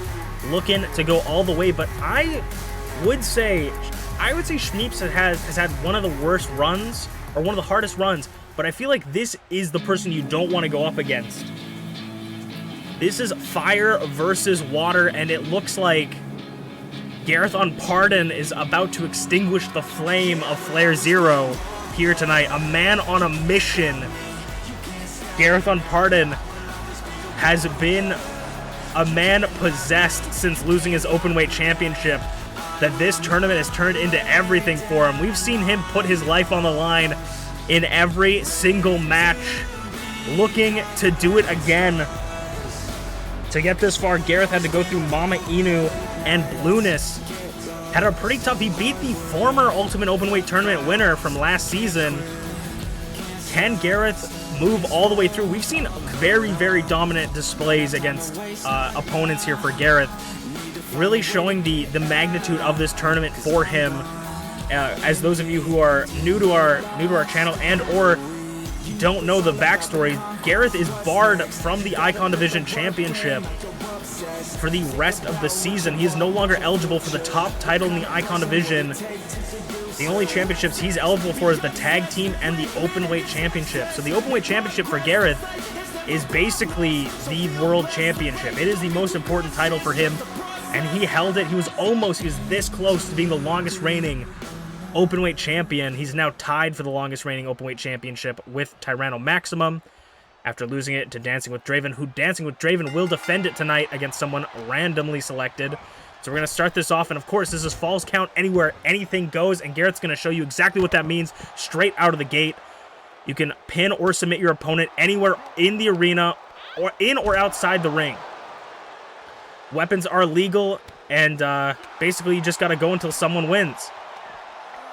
And Garreth has been a man possessed, as I've said previously. So we know he's going to put his all into this match. But FlairZero, the new champion, I mean, this is also a big fight for Garreth, seeing that he will never have that championship around FlairZero's waist for this rest of the season. He's not going to be able to be qualified for that championship. So this could be the only chance Garreth has at fighting the Icon Division champion. Rights and lefts from Flair. Drop kick, basement drop kick, flipping him over. Kip up, back onto his feet. We can't take anything away from Flair. He's currently the Icon Division champion, one of the most dominant icons we've seen so far. Looking for his openweight championship title opportunity as Garreth Unported just unloading onto Flair in the corner on the barricade with that kendo stick, and now Flair's got him up in his arms, bashes him against the apron, the hardest part of the ring, and Flair's going to show you exactly what an openweight match is like. Referee out of position. Kick out at one, can pin or submit your opponent anywhere on the floor or in the ring. Flair's going to send him, driving him shoulder first, ribs first, into the barricade. Now, shoulder blade colliding with the edge of the barricade. Of course, the way to win these matches is to use everything to your advantage. Use the weapons, use the barricade, use the floor, use the tables. Anything to your advantage. This is free reigns, and if you can't improvise, you're not allowed to be in here. If you can't handle the heat, get out of the kitchen as Flair drives Gareth's head right off that solid post. It has been all the champion up until this point. As I say that, though, commentators curse back and forth. Flair takes him down to the mat. Rubbing his boot into the eye, disrespectfully. Flair gets it back up, spins him around. What is Flair looking for here? One-legged atomic drop. Ooh, that could hyperextend your knee, maybe even dislocate it. Fuck up your patella. Sends him into the barricade again, using that barricade as a weapon. Using Flair as a battering ram against it. Bulldog face first into the concrete. Please, please, please don't be fooled as we go for the cover. Excuse me. 1, 2. Kick out of 2. Don't be fooled. That little protective padding is nothing when your face is getting drived into concrete. Garreth blocking whatever Flair was trying to go for there. The back and forth continues, but Flair remains on top. Right hand, just a wicked right hand, and again, charging it to the jaw of Garreth Unported. Just stiff right fists. The ungloved hand of FlairZero.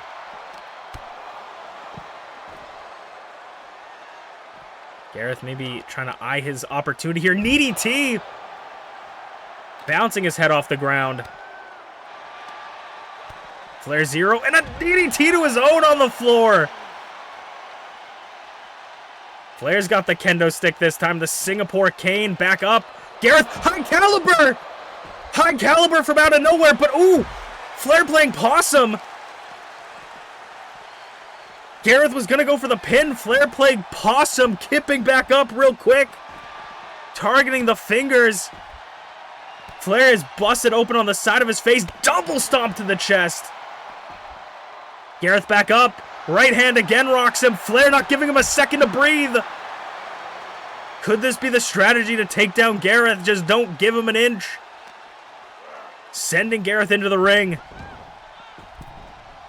Flair's going to follow suit. I believe both men are bleeding now. Flair's going to go up top.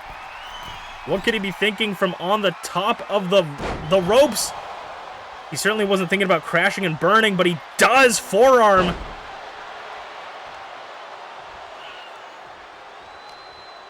Garreth, Skywalker, he lands it. And now Gareth's going to go up top. He's going to crown him. Brown crown, reversed, or nobody's home. Landing right on the tailbone.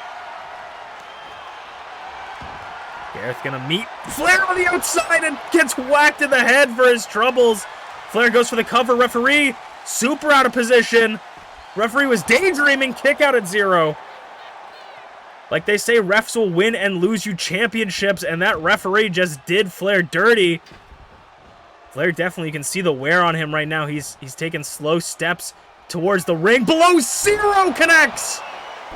Below 0, but both are gassed. Flair's got to get to his feet if he wants to pin Gareth to move on to the finals against ShmeepsWorld. 1, 2, kick out at 2. This might be the hardest battle. Gareth had to fight below 0 again to put Gareth away. 1, 2, kick out! Kick out of the second one.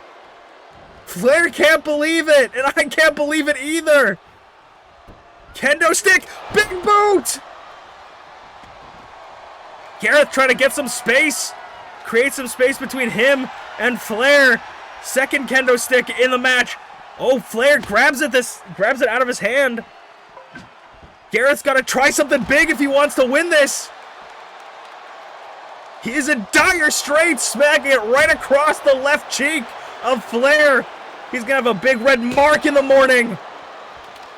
Flair back up. High caliber. Oh, not high caliber. Big boot. Bicycle kick. Big boot. And now the metal bat. Upgrading the kendo stick for the metal bat. whacking it over the arm. Garreth looks dazed. I think Garreth was trying to think of what to do. Goes for the pin, 2, 3. I think Garreth might have knocked out Flair. Garreth hesitated, but saw that Flair was completely knocked out. If that doesn't show dominance, I don't know what does. The champion might be concussed. Garreth stared at him for a full, 5 seconds and still kept him down for the 3 count. Garreth Unported moving to the finals against Shmeeps next week.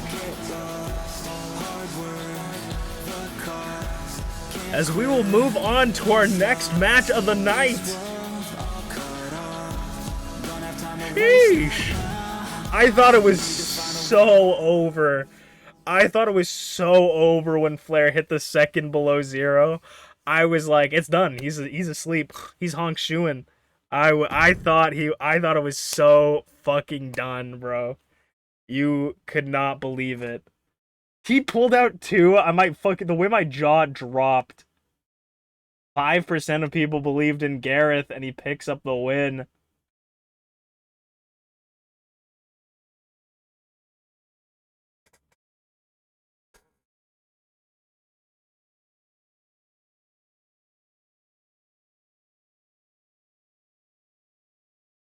All right.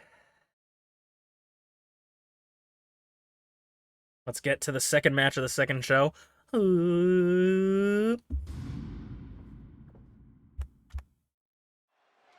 All right.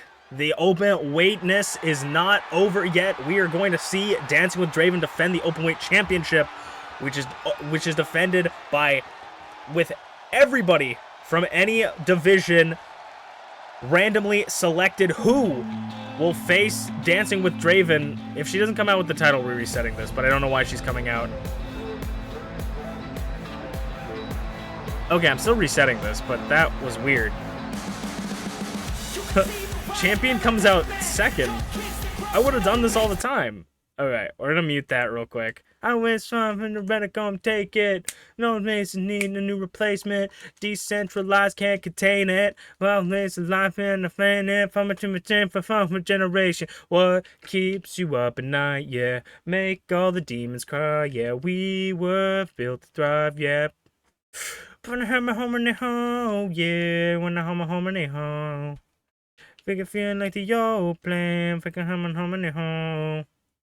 Gotta like, whoa, nah, when I'm home in the home. Yeah, too late to try and go and change it. A generation ruled by creation. Live life on a small screen nation. They control the airways, no negotiation. I refuse to need to meet something need to be saving. Something good could come from creation. So I like Draven's song a lot, if you can't tell. Okay, let's get into it.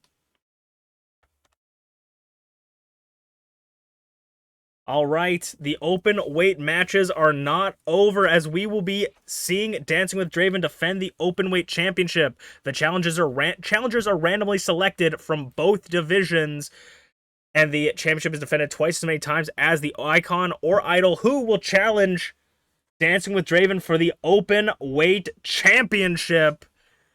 It'll be none other than this cheeky bastard himself, UnchainedAwesome. The disease that lives, the parasite that lives on the underbelly of MPW. UnchainedAwesome looking to pick up his first ever open weight championship. This match is contested similarly to the last match. Falls count anywhere, anything goes. This time for the open weight championship.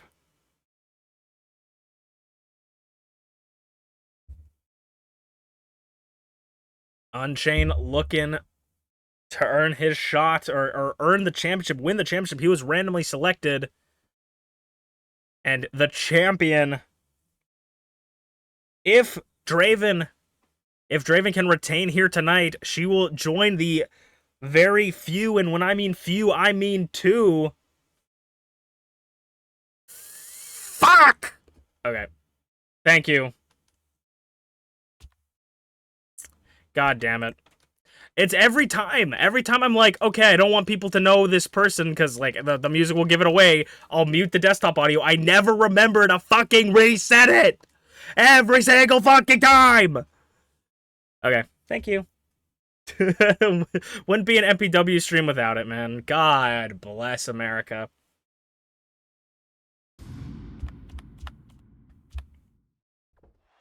The open weight is not done yet, as we will see the Openweight Championship defended here tonight. The challengers for this title are randomly selected from both the Icon and the Idol division. Who will be challenging Dancing with Draven's Idol division or Openweight Championship? It'll be none other than UnchainedAwesome himself, the parasite of on the underbelly of MPW, this sleaze bucket of a human being. UnchainedAwesome making his way, looking for his first ever openweight championship. A former two-time Icon Division champion, UnchainedAwesome, looking to pick up a win. This championship, some people call the Blue Chipper Championship because it's defended 2 times as many times as the World Championships, and it would be 4 times as many times as the tag team at this point? I think so. So Unchained has been randomly selected to go one-on-one. Mr. Hollywood himself go one-on-one in a Falls Count Anywhere Anything Goes match against the champion, Dancing with Draven, with which, if she is able to retain the championship in this match, oh my god, sorry. If she's able to retain the championship in this match, Draven will join the illustrious few, and when I mean few, I mean 2 other open weight champions to retain the championship 3 times. And if anyone can join them, I'm pretty sure Draven can. Both Garreth Unported and Tyranno Maximum are tied for the longest reigning openweight championship in history, which is 3 defenses over, or 3 defenses, 70 days as champion. And a little tidbit of information: if the stars align here tonight, if Draven retains the championship, she'll not only earn 3 retentions like Garreth and Tyranno, but if Garreth Unported wins the Ultimate Openweight Tournament next week, he will challenge Draven for the championship. Garreth Unported could potentially do what Draven did to him and take the longest reigning championship title reign away from her after winning the Ultimate Openweight Tournament. He could get revenge on Draven for taking that championship from him. But of course, Draven has to defend the championship first before we can say anything.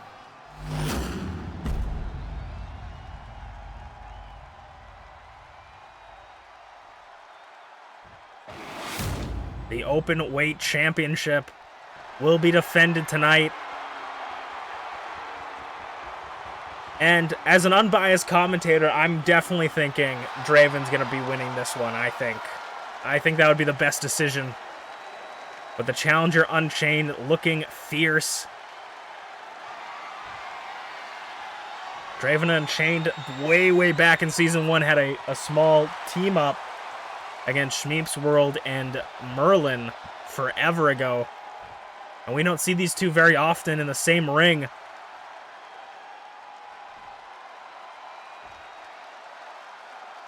Dancing with Draven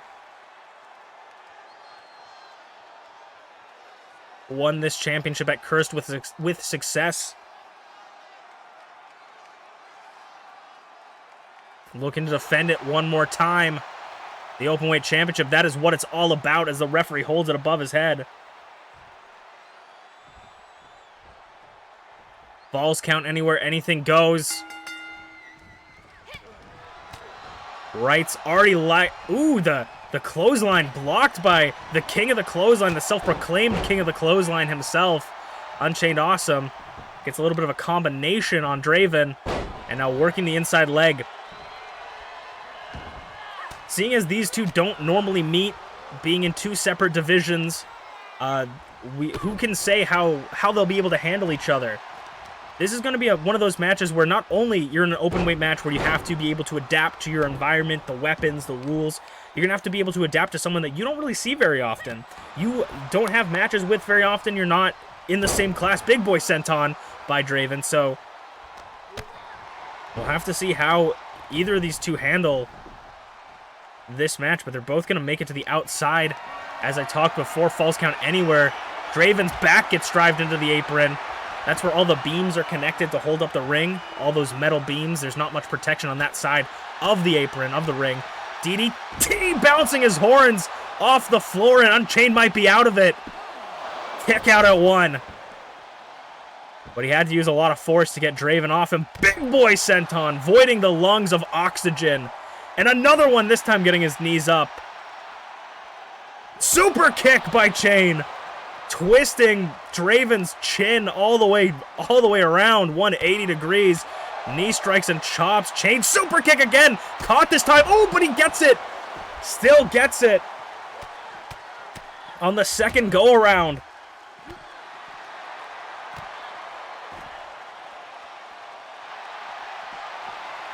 And now Chain grabbing the face. Of course, submissions do apply on the outside as well. Wrenching at the back and the neck of Draven.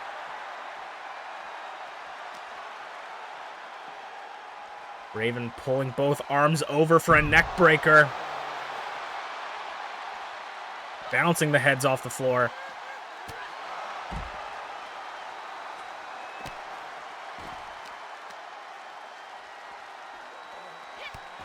I would call Draven a heavy hitter, but I will say that if you're comparing her to Unchained, she's definitely more of a grappler, so this might be a grappler versus striker type match.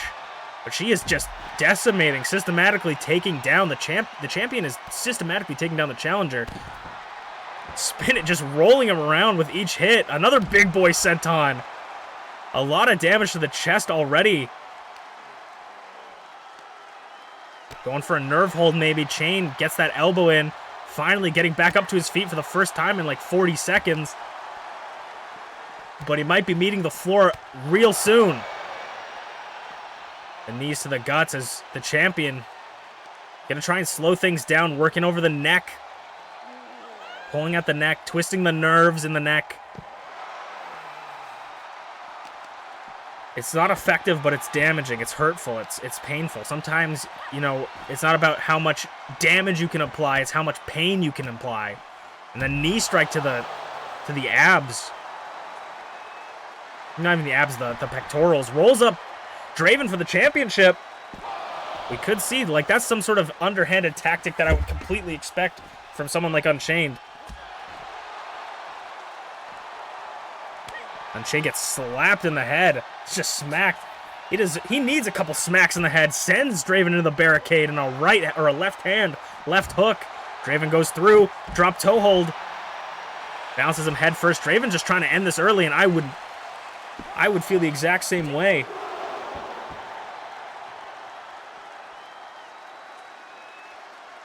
If I was in Draven's position, I would want to get away from Chain as fast as possible. Kick, super kick again. Seems to be landing those pretty well. Forearm. And the last time we saw Unchained, he got eliminated by Draven, actually. The last time we saw, I was going to say we don't see these two very often, but my mind slipped that the last time we saw these two was Draven was fighting Chain in the tag team tournament. Draven, Dawn Deceased, ShmeepsWorld, and Draven were able to pick up a win against the Fallen, Angel, and Chain. If Draven wins this match, she will be either facing Garreth Unported or ShmeepsWorld at MPW Presents one more time. A hard match for her either way, no matter how you slice it. Bouncing Chain off her knee. Big boy senton again. Big boy senton for like a 15th time. Chain gets the knees up for a second. And now, speaking of the knees, the Muay Thai clinch. Spinning back kick. Sound of night on the floor. Chain might be out cold. 2. Kick out barely getting the shoulder up. The sound of night from out of nowhere. Chain back up. Tries to spin. Draven around. Chainmaker for the championship. No. Yes! Kick out of 2. Draven holds on. Chain the chops and punches. Fireman's carry. Oh my god, I thought he was going to do a burning hammer for a second. I was about to puke. Chain hyping himself up in the corner. And now grabbing the back of the hair, trying to pull at the face of Draven, getting her in this submission hold. Maybe Draven will tap. We could see the champion tap. I mean, we don't see Chain pull out submission holds very often, but he's really trying to wear down the champion. Looks like there was a break. Draven gets out of it. Throwing Draven into the post. And now into the barricade. Crossbody doesn't connect. Was a little bit too short. Needy T. Oh my god, on the head. On the already bloodied face of Draven. Draven, though, reverses control forearms. Bashing in Unchained. Targeting the legs. Not wanting to feel those super kicks anymore. Gonna work the ankles. Keep him low to the ground. Inzagiri. And stepping on the back elbow. Now Unchained gets the full mount.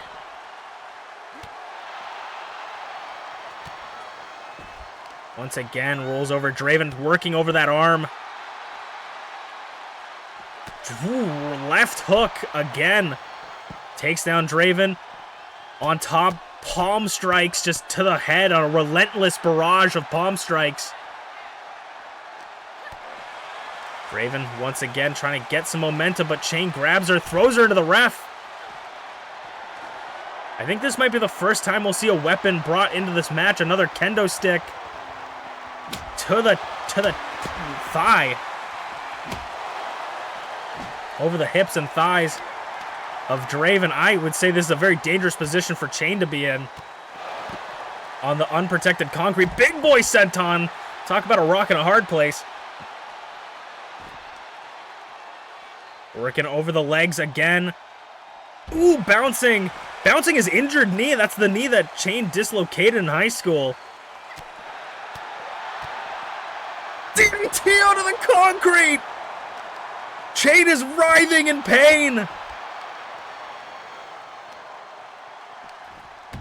Who is gonna give first? These two don't even seem like they've taken any damage. Neckbreaker. These two seem perfectly healthy as they batter each other on the ground. Sound of night. Draven spared him from the full concrete, moving him to the protective padding, but I assure you that still did not feel good as Draven retains the championship for the 3rd time. Draven may join Garreth Unported and Tyranno Maximum in the longest reigning openweight championship title reign. Could Draven finally beat the streak? And still the open weight champion, Dancing with Draven, as we are going to move on to the MPW Tag Team #1 Contenders Tournament. We'll see you guys there. Oh, that's some storytelling. Because if no matter who wins the Ultimate Openweight Tournament, Draven is going to be either going up against Garreth, the person she beat the title for originally, or ShmeepsWorld. So that's going to be an exciting match no matter what. And now, since this is a tag team, I do have to do some extra bits and bobs, so excuse me while I set this up. I'm excited. Hopefully everything works. It's probably not going to, because it never works right the first time, right? What? How's it going, Shmeeps? Welcome on in. Speaking of Shmeeps, how you doing? What keeps you up at night, yeah? Make all the demons cry, yeah. We were built to thrive, yeah. I wanna know, but I already know. Yeah, you wanna already know.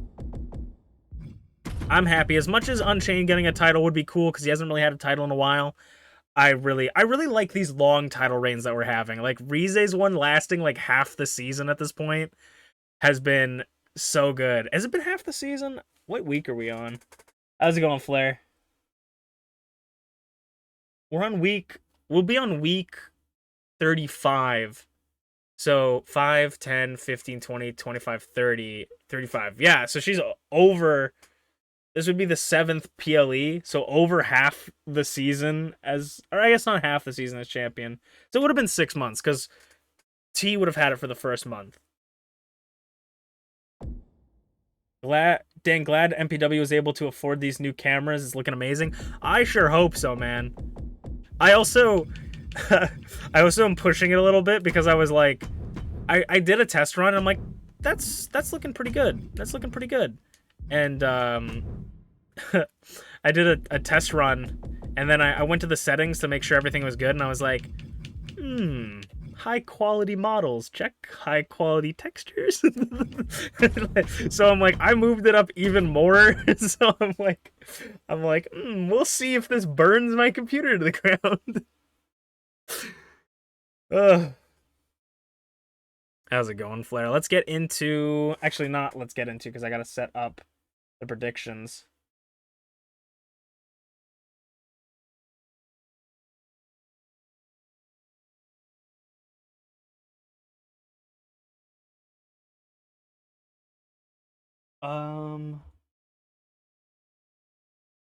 That's how you spell their name.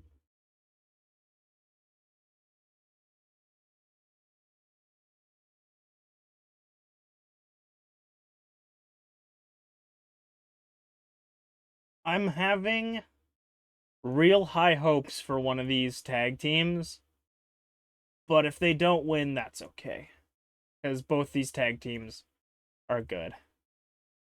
If Draven wins the tag team tournament as well with Shmeeps, because this is the semifinals, then she's gonna have to go defend the Openweight Championship and go for the tag titles as well.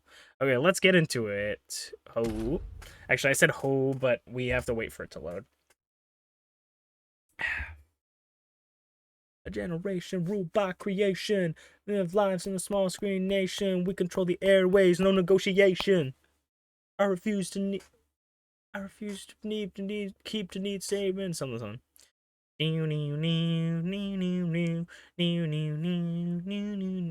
This is not a Christmas. This is not a Christmas song. My Christmas tree's on fire. Santa's holding the lighter. My parents got some gifts. Wait, no. My parents are both liars. Want some gifts. Okay. Alright, it's time to continue the tag team tournament. The first ever #1 contender tag team tournament for Emrys Morgana and ShmeepsWorld's Tag Team Championship. We saw Gone Deceased pick up a win last time, and now the Shogunate are going to be looking for the championship. If the Shogunate could pick up these tag team titles, they could be completely running all the divisions. One of the only legitimate teams, factions in MPW, Azanaza and Ayasu, looking to pick up the win, and this match is of course contested in the same kind of rules we did last time.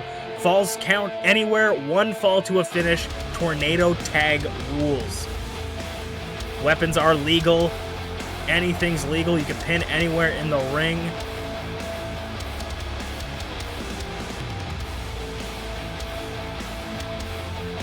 These are the last 2 teams, last 4 members of the tournament. The winner of these matches will face Gone Deceased in the next round for the #1 contenders match next week. And who will they be going up against one-on-one? A new tag team of sorts making their debut together. Morning Routine, the team of MintyClovers and TheSleepyPengu. TheSleepyPengu certainly hasn't had much luck in the singles divisions so far. maybe aligning himself with a former Idol Division champion. Minty having some fun. Sleepy saying, you gotta keep focused here. These two weren't in the initial tag team tournament. This is their official debut together. Ozanaz and Ayasu will have to keep an eye out on this tag team. I think one of the first tag teams to be interdivision, both an idol and an icon in this tag team. We see few and far between of that one. It is the Shogunate versus Morning Routine in the semi-finals, if you will, for the tag team tournament. We haven't seen a lot of luck for Sleepy in these singles matches, so maybe finally gonna finally see some luck in the tag team division. But drop kick from the sky, Ozanaza to MintyClovers, excuse me, or Ayasu to MintyClovers. Maybe we'll see him have some luck in the tag team division with MintyClovers, both a former Icon and Idol Division champions. Sleepy, a two-time Icon Division champion. Uranagi? Something. Minty trying to play goalkeeper for both of them. I would say that these teams have very similar aspects to them. Sleepy, much more of a powerhouse than MintyClovers, and Ayasu much more of a powerhouse than Ozanaza. And Ozanaza being a high flyer with MintyClovers also being a high flyer. These teams might gel perfectly. Ayasu, though, taking it to Sleepy. I would say Sleepy's much more of a technical wrestler than a powerhouse, but he certainly does have the power behind his hits. Minty getting behind. Speaking of getting behind, Minty gets behind Ayasu. Back body drop, just leaping Ayasu over. I know Rize, the longest reigning Idol Division champions, watching closely. Big boot from Ozanaza. Butterfly takeover as Ayasu has to play goaltender for Ozanaza. We've had those conversations. I've had those conversations with Ozanaza in the back, talking about how they feel like definitely the black sheep of the Shogunate, feeling that they haven't really brought too much to the table, so this championship would mean a lot to them. As Ayasu already won the Openweight Championship once in her career, and Rize being the longest reigning champion. As MintyClovers rolls up Ayasu in the ring, you got to keep eyes on all of your opponents as Sleepy holds Ozanaza. If you can handle the one-on-one and your partner can distract the other one, that might be a great strategy. Keep them separated. That seems to be what Morning Routine's goal is. But if Ozanaza can pick up the tag team champions with Ayasu, I feel like that abdominal stretch by Ozanaza, that could be a big win for them. I feel like they've earned their spot in the Shogunate. Referee trying to make sure. Our hardest working referee in MPW, abdominal stretch, but reversed by MintyClovers as Morning Routine swings the momentum in their direction. MintyClovers, Luthez press, but Ozanaza gets the roll up. Kick out at 0. The ref is doing overtime in this match, making sure that everybody is accounted for. Ozanaza battling Sleepy in the corner.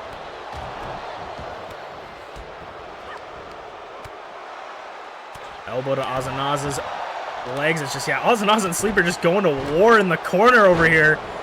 Ayasu and Minty battling it in the ring.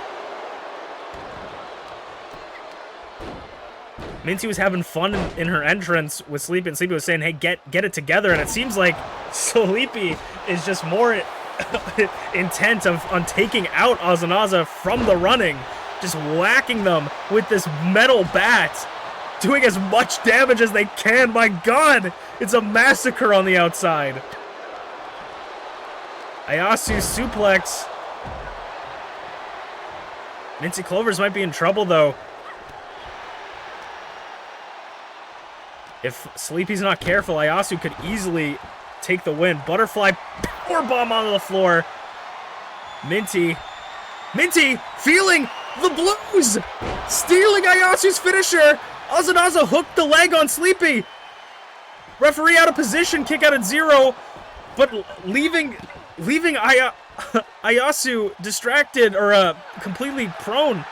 Minty nearly could have pinned Ayasu for the win. Suplex onto the bat. Sleepy hold! Sleepy hold on Ayasu!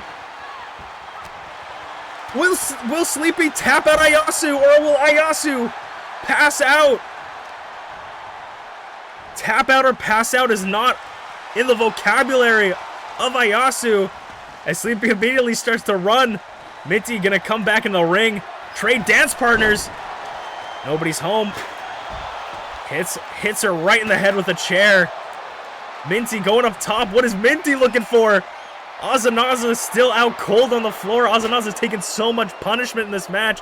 Minty off the top, crossbody! Back body drop from Ayasu to Sleepy. And now the steel chair in her hands. Oh, right on the dome!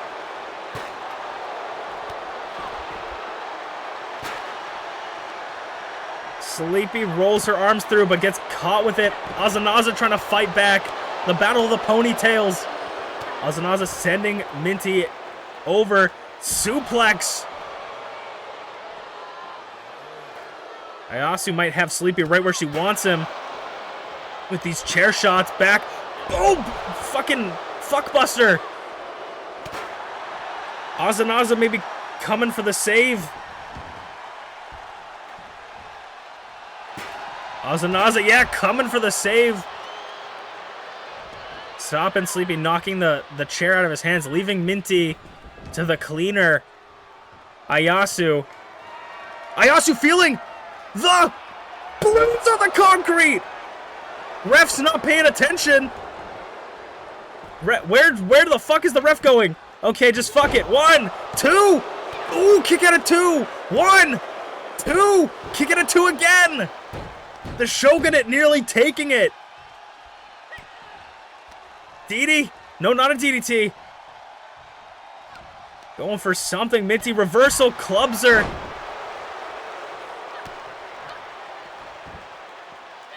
Knees to Sleepy. The Shogunate seem to be in control, but MintyClovers has a little bit of life left in her. Sleepy might be knocked out.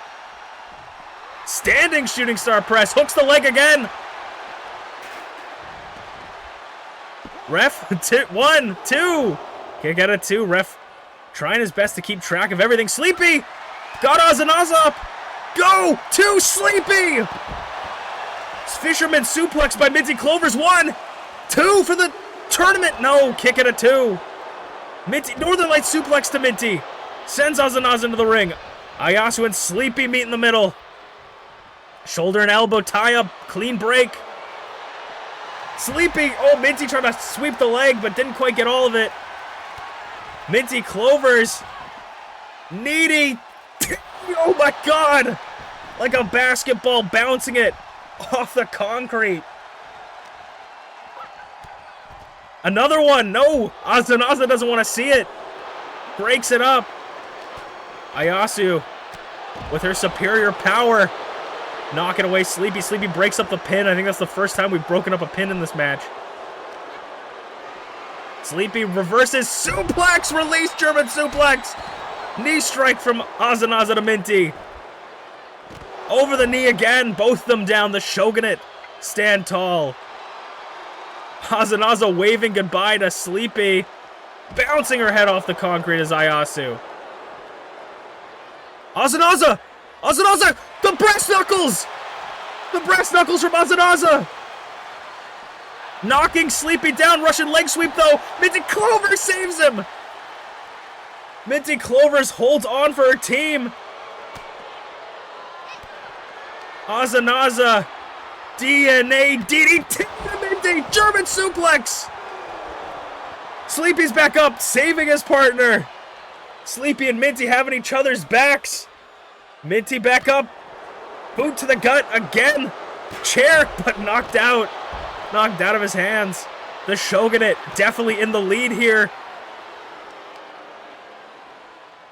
Another, looking for maybe that brain buster. No. Sleepy gets through. Sleepy tilt-a-whirl neck breaker. As Ozanaza continues to beat down Minty.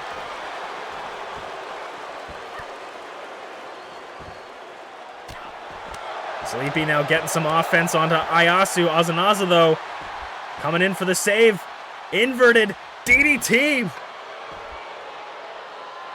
Ozanaza really showing they're playing guard dog right now, protecting, not only handling their own, but protecting their partner from any unnecessary damage. Chair shot to the leg. Minty trying to fight off both Ayasu and Ozanaza is not an easy feat. Fighting off both of the war dogs of the Shogunate. Sending Ayasu into the ring. And another boot with those boots. Diving DDT. Leaping DDT.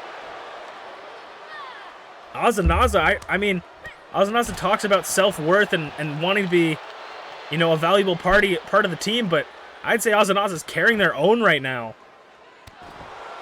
Busting open MintyClovers and now setting their sights on Sleepy. Minty getting back up to their feet. Sleepy sending Ayasu into the ring, trying to cause some separation here. Atomic drop. Could Minty or Sleepy circling, both of them circling the ring right now. Minty, though, back over. Clover cutter! Clover cutter! She doesn't go for the pin, though. Ayasu looks to end it. Ayasu ends it. Minty wasn't paying attention. The drop kick takes down Sleepy. Minty could have had it if she went for the pin, but the Shogunate advance. It will be Dawn Deceased versus Shogunate next week for the #1 contenders.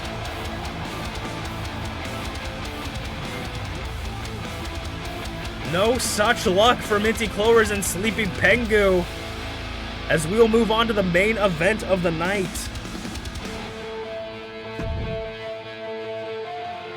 I had to double check myself. I'm like, is it the main event? Damn, I really wanted Minty and Sleepy to win really badly, but it worked out either way for me, honestly. I mainly wanted them to win because they're a new tag team, but it's not that big of a deal for me. Because it will be cool to have all three of you guys walk out with the tag titles and the championship.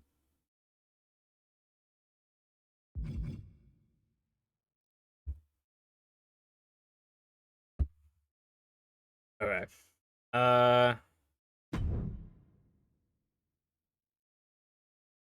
Rize getting some points. Usually Rize picks the ones that lose. So this main event will be the triple threat.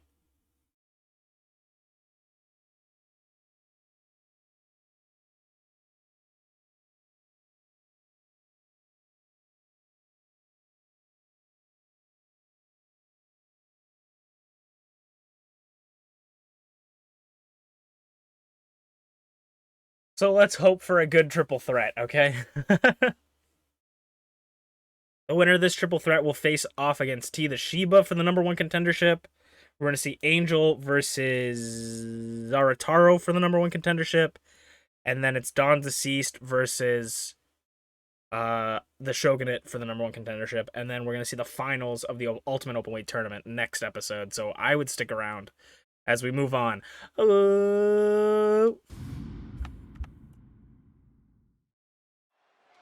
It is time for the main event of the evening.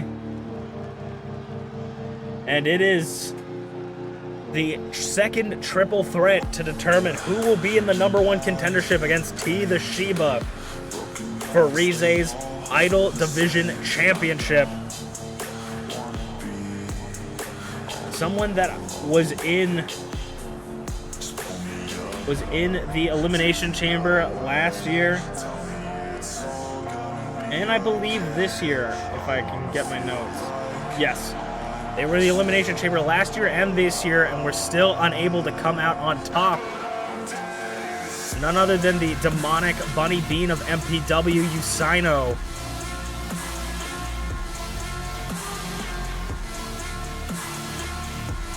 UsaiNo still looking for their chance at the Idol Division Championship. UsaiNo has still not seen gold in MPW. Neither the openweight or the Idol. And they come out on top in this triple threat match where truly anything can happen. This new side of UsaiNo has definitely shown a darker and more violent form of them, but it hasn't been successful when coming up on big wins.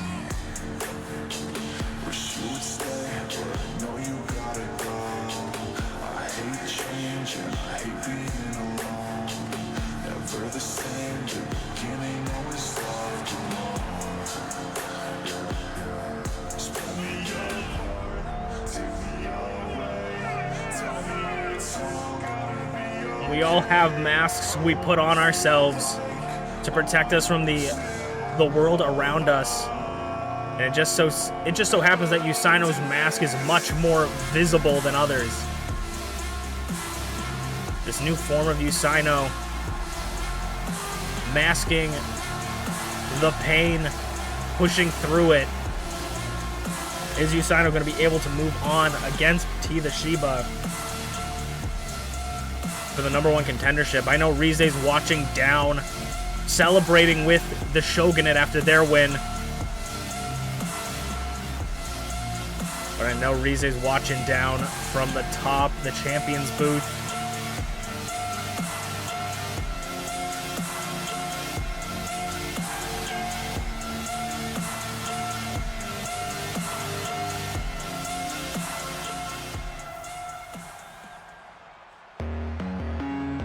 And the second member of this match will be someone else who hasn't seen MPW gold in their career. One of the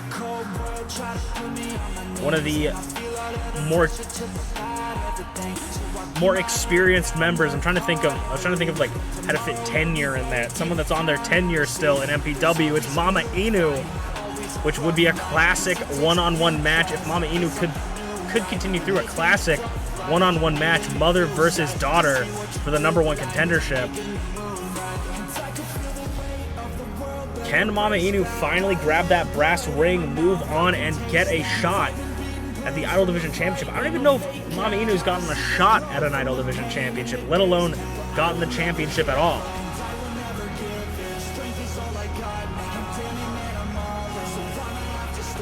MamaInu being a role model for everyone, showing you that no matter how long or how old you are, it's never too late to start something.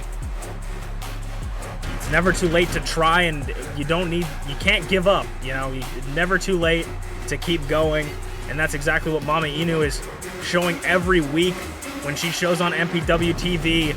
Win or lose, rain or shine, she puts her all in the ring, doing what she loves with her family. 2/3 of the match have entered. Who will be the final member?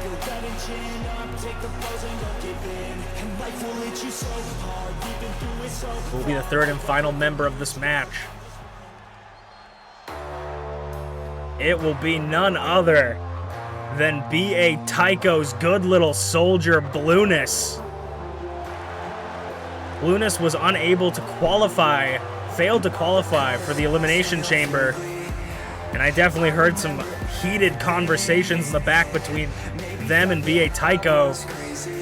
Can B.A. Tycho's good little soldier, after losing their spot in the Ultimate Openweight Tournament, losing their spot in the Elimination Chamber, can they earn a spot in the #1 contenders match and bring the championship for the first time to the coalition? Blueness may have won the Ultimate Openweight Tournament. However, that does not mean that they won the championship. Blueness is still also in a dry spout. All 3 members of this match have never held MPW gold in their career, and one of them will be moving to the #1 contender match.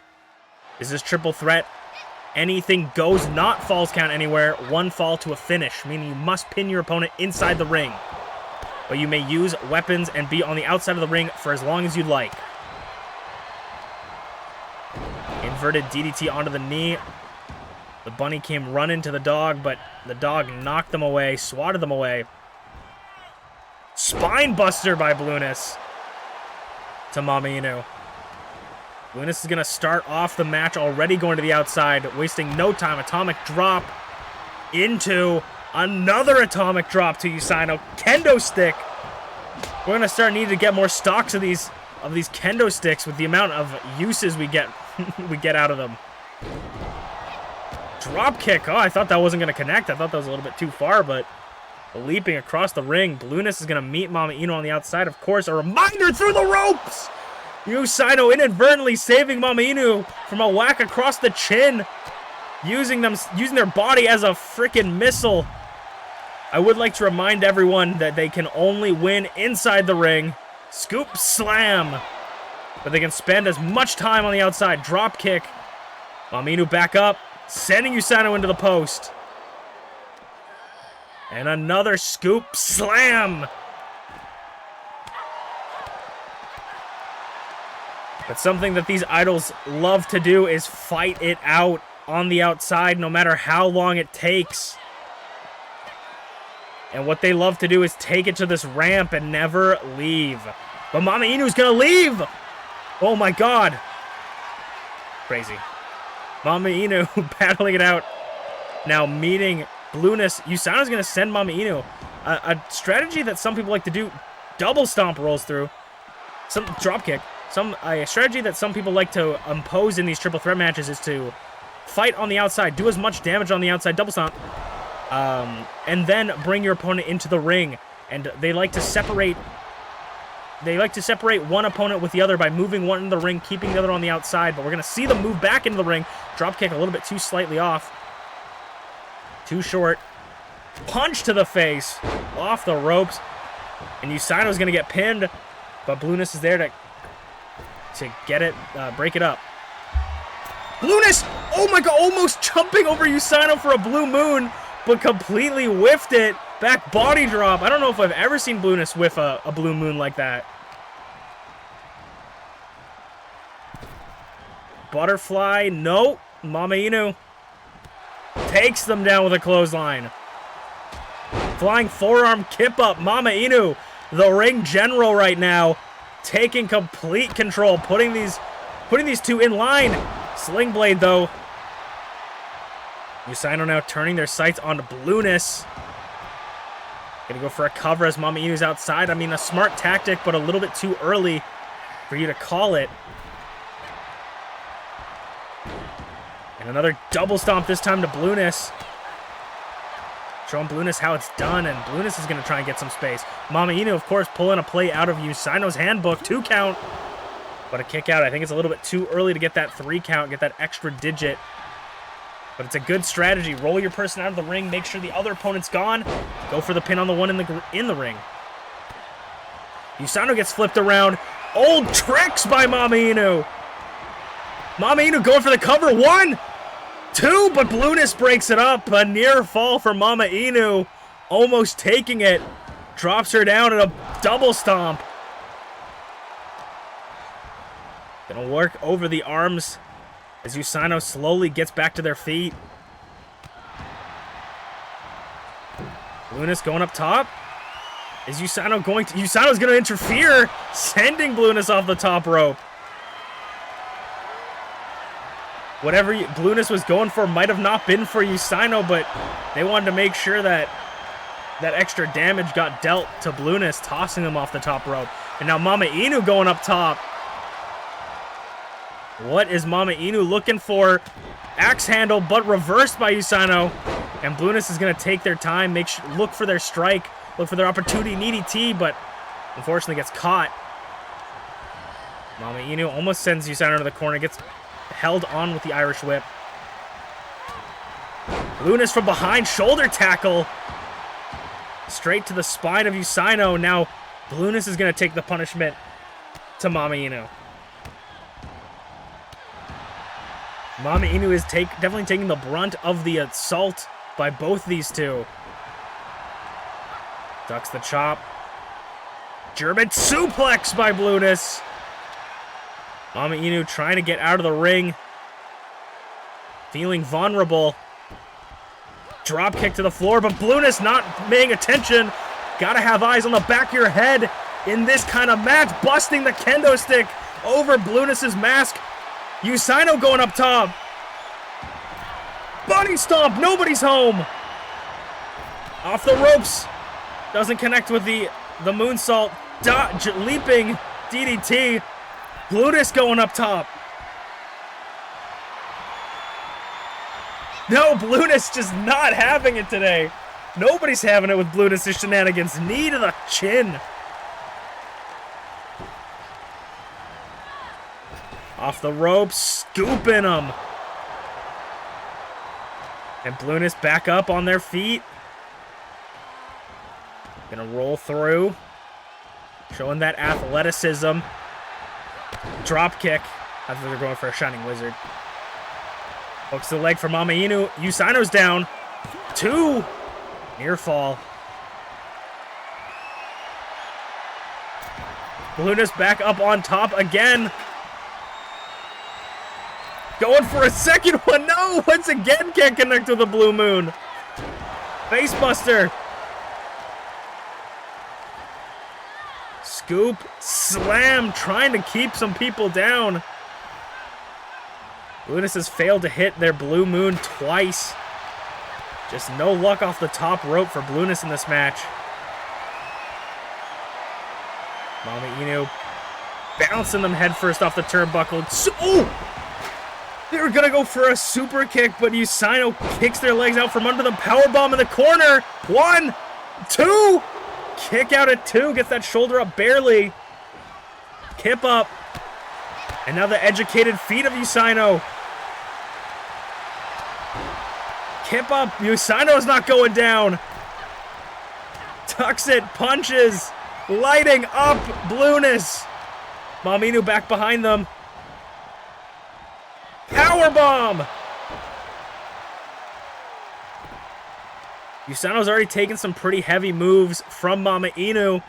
It could take one decisive strike to put Usaino away. Chair rolls out of the way. Chair.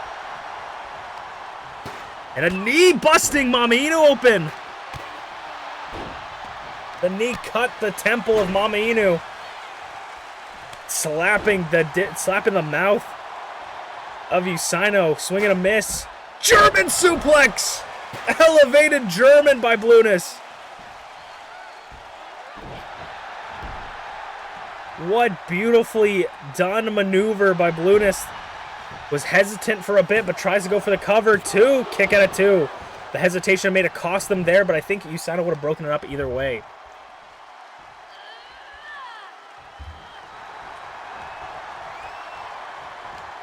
Once again, not connects. I'm trying, going for it, but just can't quite get it. Now trying to knock Usaino off the top rope. Double axe handle. MamaInu's legs are a little bit too short to kick a bunny. Off the ropes. Bumps him. Blueness misses. Usaino misses. Everybody's missing. The blood dripping from MamaInu's eyes probably, or MamaInu's head probably doesn't help with the eyesight. Rolls up MamaInu. 1, 2. Kick out of 2. Blueness trying to find their moments. Usaino back in the ring. Blueness. Knee strike. Jesus. Knees to MamaInu. Stepping over MamaInu off the ropes. MamaInu back up. Face first. That would have been sick if they hit it. Usaino ducks it. Sends MamaInu in the corner. Now going to try and send Blueness off the ropes. Clothesline sling blade, excuse me. MamaInu got nowhere to go. Backed into a corner headshot with the chair. And another one. Usaino not letting up. MamaInu back up.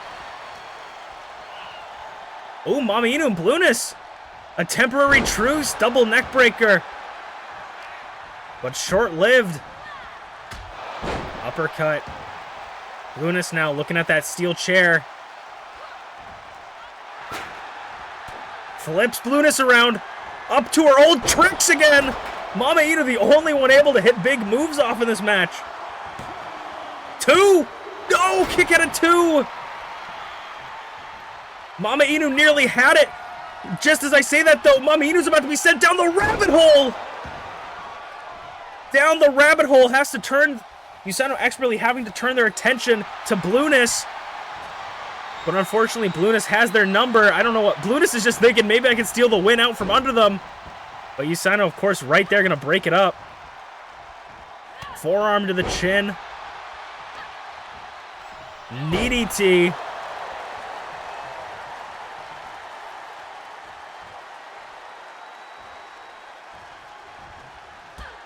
Blueness, dual big kick to the mouth by Blueness.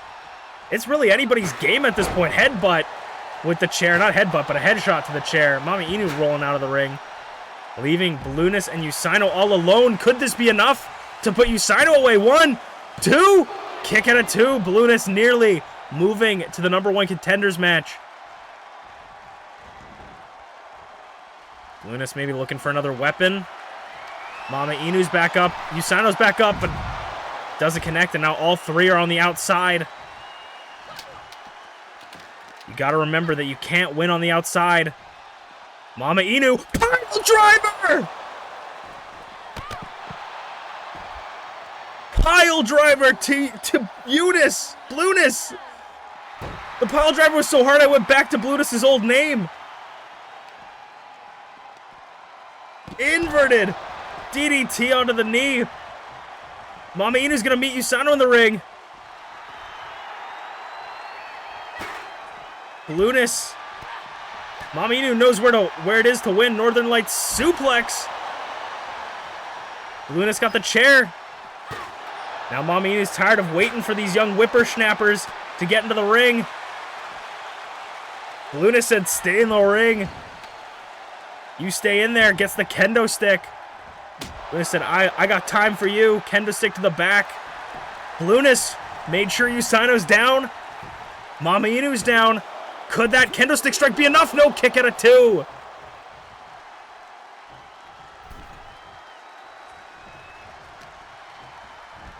Blueness, spinebuster again to the bun. Sending Blueness off the ropes. Ducks under.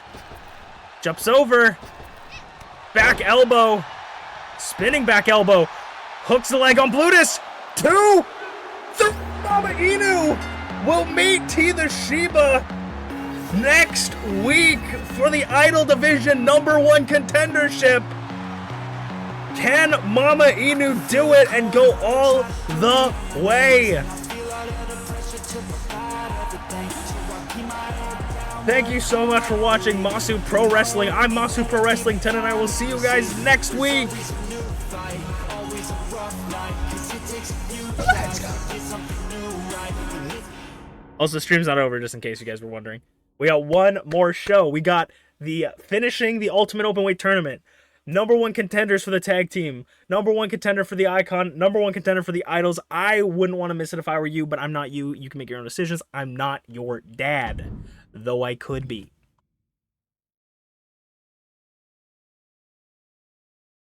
Give me the points. MamaInu. MamaInu. Imagine if I just misclicked it.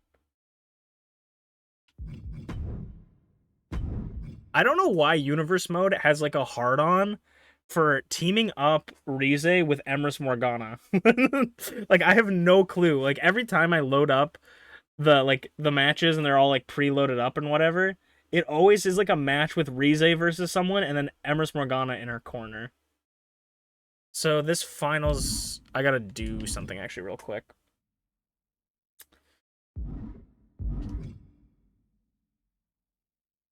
Always a new fight. can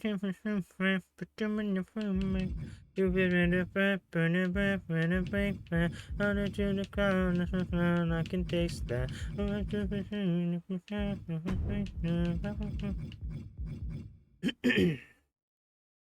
I will never give up. I will never give in.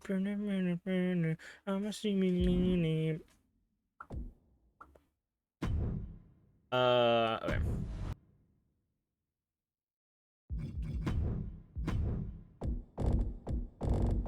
Okay, excuse the rampant amount of one sound. Please excuse. I just need to quickly do something.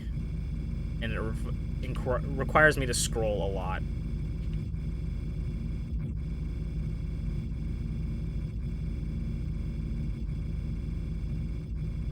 So how's everybody doing?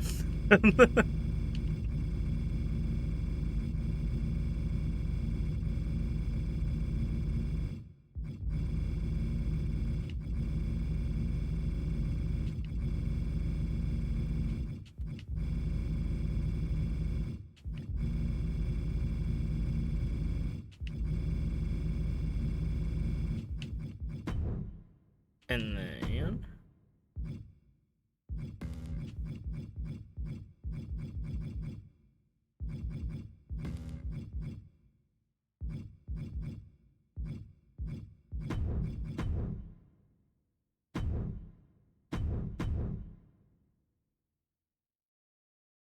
Oh, I feel my cold. Me on my knees. To provide everything from tomorrow's new fight. Also, fun fact, I think we're actually running out of custom custom character slots soon. Which isn't actually a big deal because I have a lot of downloaded custom characters.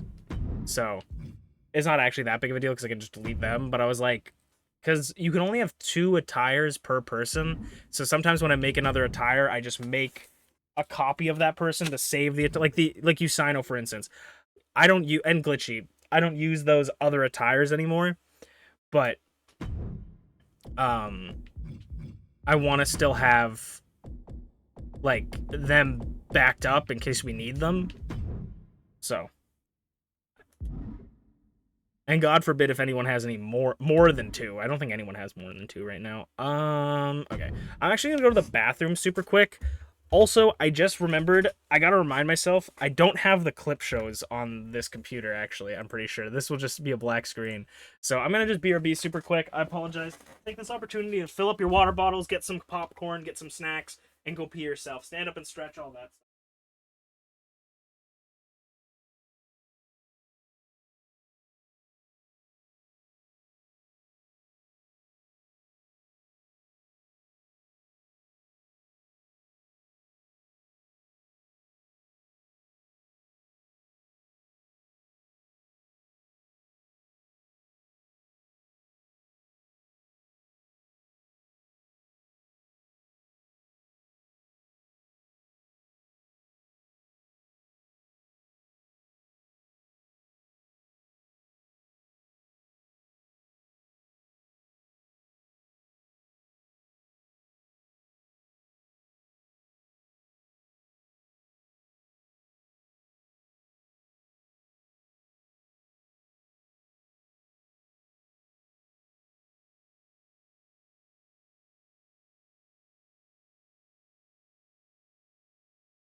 Yeah.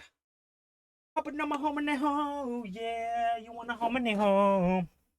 It would feel like the old plan. I'd like to thank everybody for sticking around for this long. I'd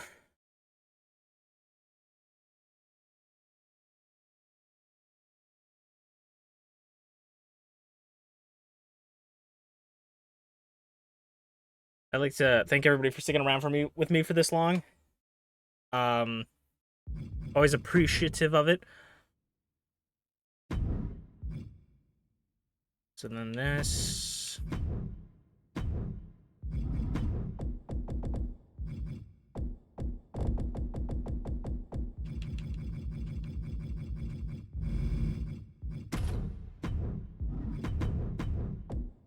You know, since it's a big match, I'll put Shmeeps in big match attire.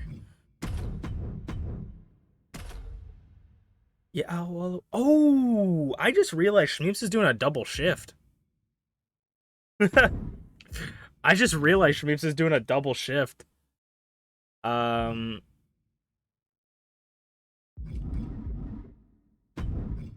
Shmeeps is in the tag match as well.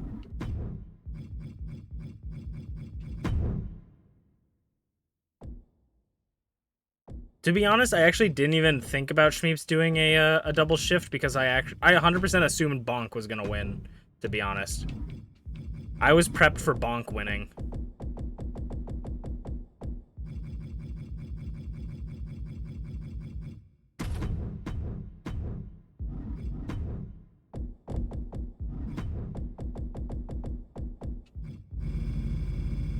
You know, I'm stupid. I was like, you know, might as well give Shmeeps the attire again on both because I locked her in and then I was like, wait, I should put her in the other attire for both matches. And then I'm like, oh wait, we don't do tag matches in universe mode. We do. I just load them on universe mode so I can simulate them. But we do them outside of universe mode because it's so much easier to organize tag teams outside of universe mode. This episode's gonna be crazy. We have some insane matches.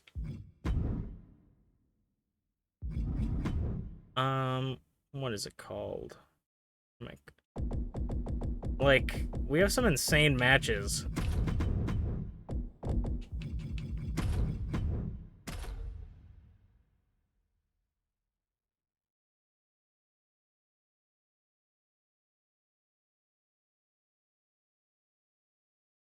Half stamina because double shift. I wish we could put, in old games, you used to be able to put handicap on people where you could, like, say, like, they're damaged slightly. Like, I wish you could do that. I don't think you can anymore.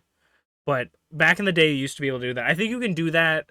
Like, you can set everyone's health to be slightly lower, but not a specific player. But maybe we could see. We could do that, technically. Like, go into the stats and change, like, your agility to, like, half the amount. But then I'm going to have to remember to double it again. It's a bit too much. And I almost like it better not nerfing you, because if you do win because you're not nerfed, then it's like, oh, cool, she won 2 matches. That's crazy. And if you lose, it's like, oh, she fought 2 matches. That's why she lost, kind of thing. So it gives you an out. But let's get in to the final show of the night. The first match of the final show. Finishing off the Ultimate Openweight Tournament.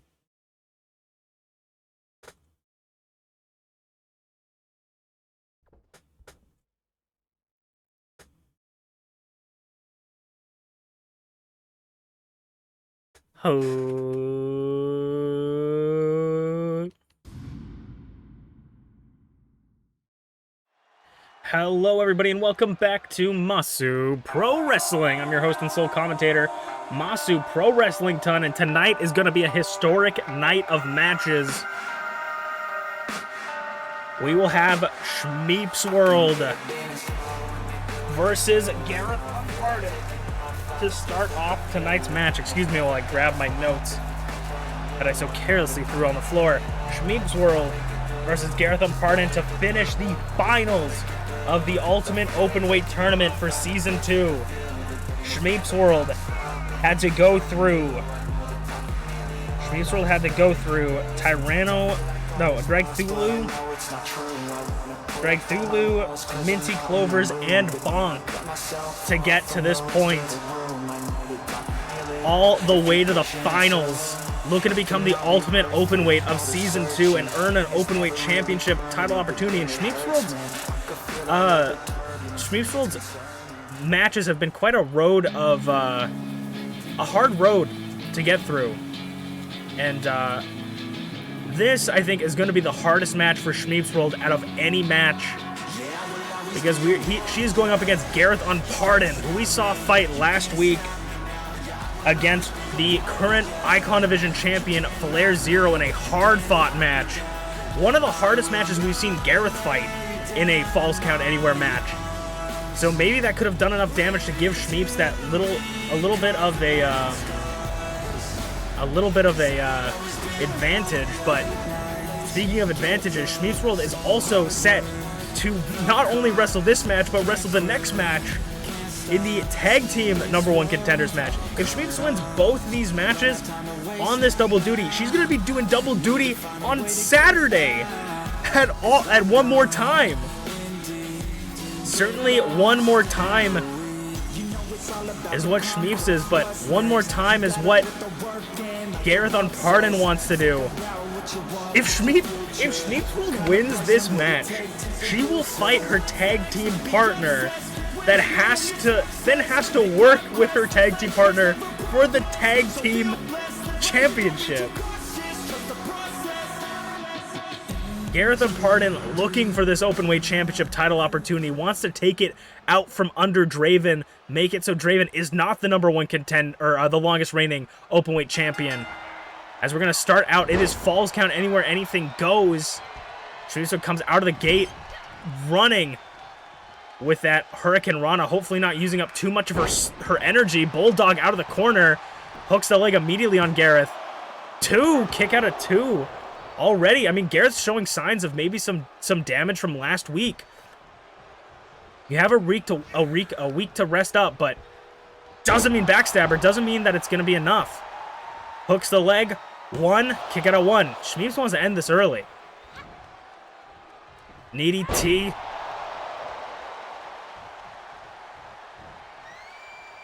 Shmeep ducks the punch of Shmeeps. Step up Hurricane Rana, or step up head scissor, I guess.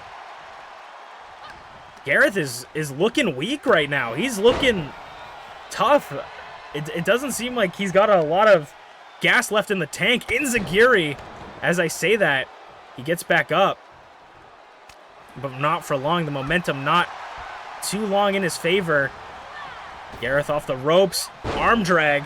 Kip up, Garrett's back up, but only back up into punishment.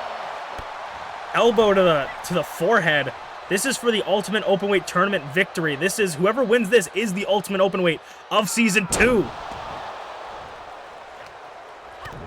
ShmeepsWorld grabbing Garreth by the hands, twisting the wrist off the ropes with an arm drag. ShmeepsWorld going up top. Could we see it already? Shmeeps, no. Shmeeps going for that moonsault, split-legged moonsault.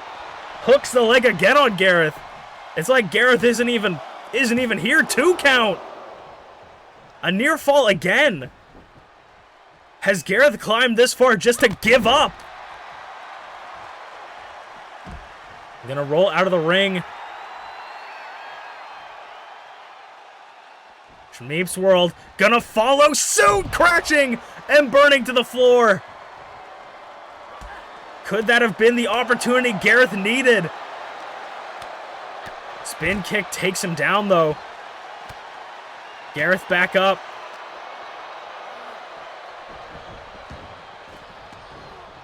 Garreth trying to get some space in between. What is Garreth thinking? Garreth is thinking maybe high caliber. High caliber connects! Busting Shmeeps wide open. 1, 2, kick out at 2. That kick might have just turned the tides in Garreth's favor. Garreth goes for a German, doesn't quite connect it. Kip up, Pele kick, straight on that damaged side. Could this be the nail in the coffin? The tide shifting. Brown crown! The tide shifting for Garreth. 1, 2. Kick out at 2.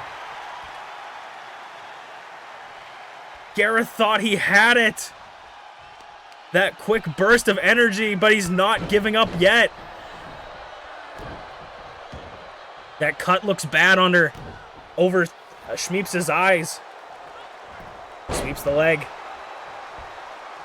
Shmeeps is going to be looking to end this quickly so that cut doesn't get worse. She's going to have to be seen up by the ring doctors before her next match.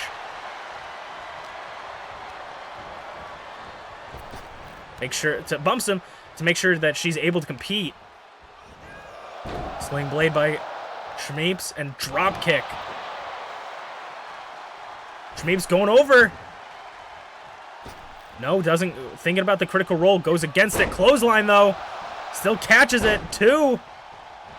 Grabs the legs and a sweep of the legs for Garreth. ShmeepsWorld now has him in his inner sights. No, Garreth gets back up onto his feet again. Forearm.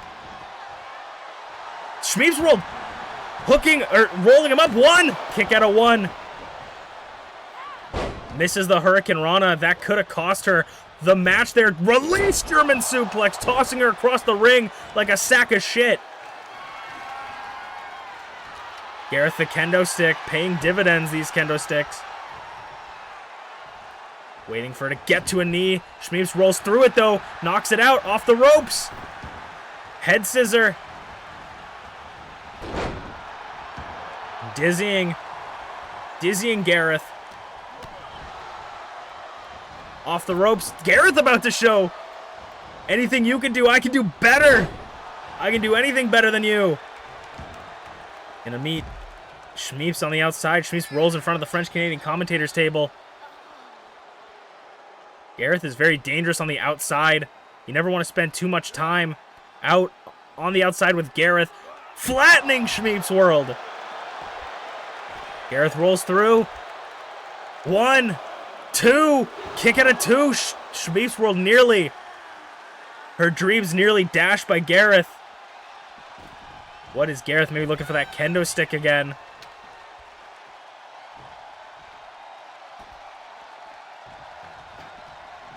Swing, bada just to the gut. Knocks it out of his hands once again. Takes him down, grabs his arm for a submission hold.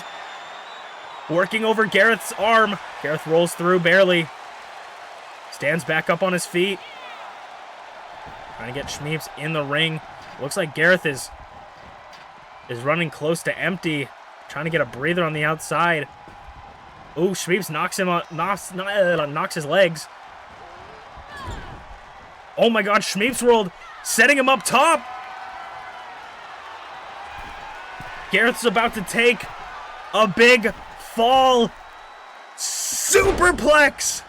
Holds on for the Falcon Arrow. This is what she won with last match. 2. Kick out. Nobody kicks out of the Falcon Arrow.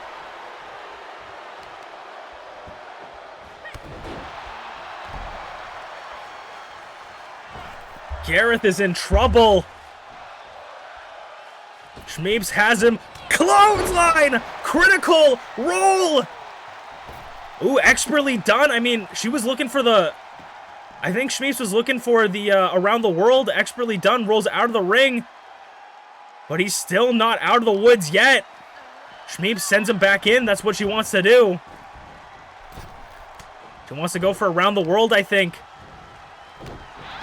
To put away Garreth. Around the world, Garreth, nobody home. Drop kick. Garreth on the top rope. Crown. Garreth. 1, 2. No, kick out at 2.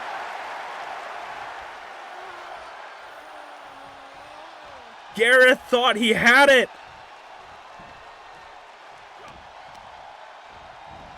Forearm trying to keep Shmeeps down as he moves to the corner. Garreth. Countdown 3, 2, 1. For the second time in this match. High counter. contender for the win. 1, 2, 3. Garreth Unported is your ultimate open weight.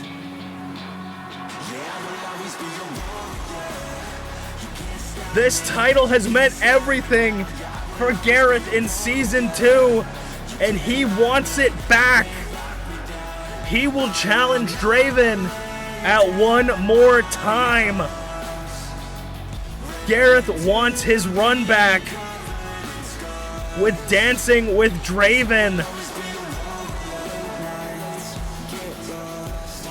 ShmeepsWorld is going to have to be taken to the back, patched up, because she has another match with Draven for the tag team #1 contendership. We'll see that next.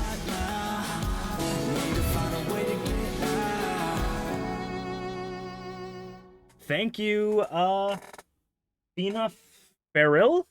Apologies if I mispronounced your name. Thank you so much for the follow. You had that sweet spot where you followed right when I switched to the thing that actually plays the follow sound. How's it going? Thank you so much for the follow. And if I mispronounce your name, please let me know. And I promise you, if you correct me on how to pronounce your name, I promise, I'll forget it next time. I'll completely forget it. I'll still get it wrong every single time. But I hope you're having a fantastic day. We're finishing up MPW. We got 3 more matches. That's your nephew right there? I'm like, the person that just followed is your nephew? What? And I'm like, oh, you mean Garreth. It's like, what? You got it right anyways? Awesome, because I'll still forget it. Even if I get it right, I'll still forget it. You're pissed at that? Fuck that guy? Yeah. Shmeeps does not like Garreth, but Shmeeps could potentially pick up a tag team #1 contendership. She's working double duty tonight. Duty.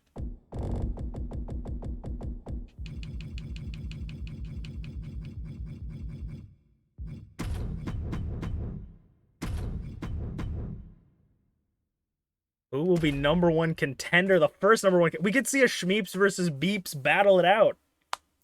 Yeah, Garreth, not Pharrell. Pharrell is cool. Yeah, Pharrell is very cool. Anyone that follows me is very cool. So, all right, I gotta pay attention for the switch. Yeah.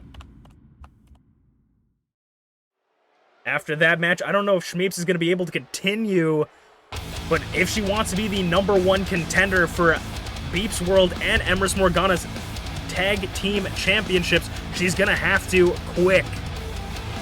Getting patched up in the back before their match, she's gonna have to go up against the Shogunate, the tag team of Azanaza and Ayasu, who just picked up a big win against the debuting morning routine of MintyClovers and ShmeepsWorld.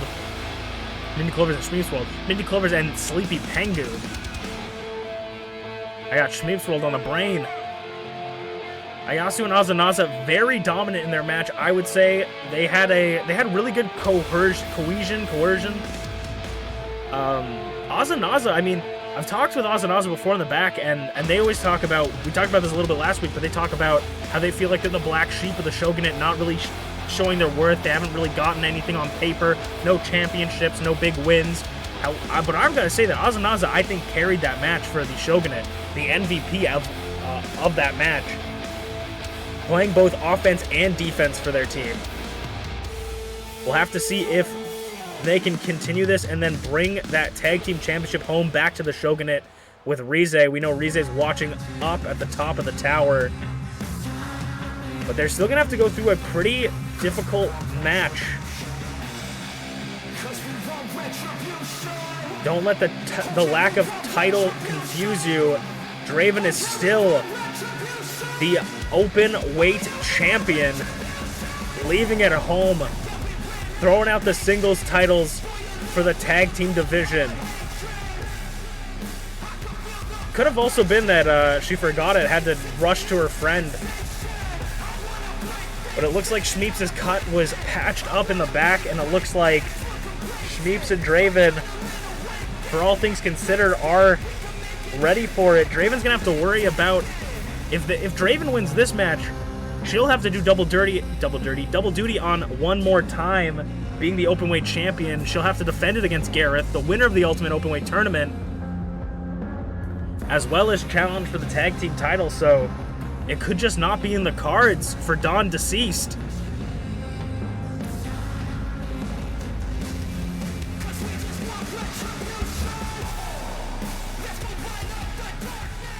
The Idols taking over the tag team division. Shmeeps and Draven versus Asanaza and Ayasu. Draven immediately goes for Ayasu. I feel like there's a similar vibe here.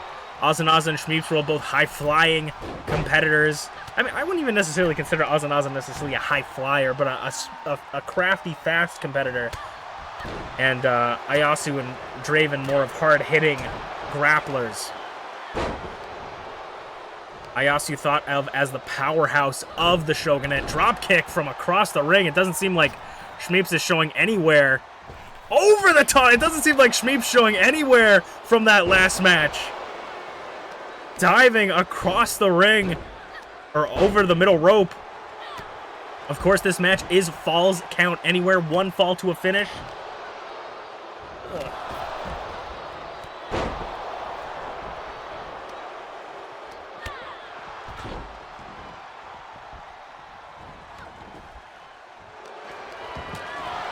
Facebuster by Shmeeps.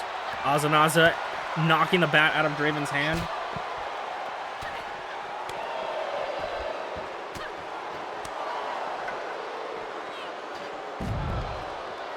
Asanaza.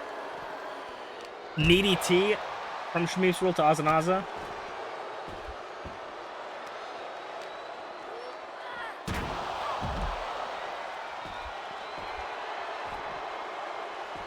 Cover onto Draven early. ShmeepsWorld make it. ShmeepsWorld just kicked the ref into the barricade. The referee is out. Big boot by Asanaza. And Ayasu now.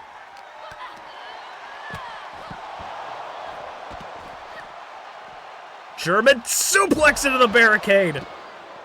The Idols are piling up in this corner.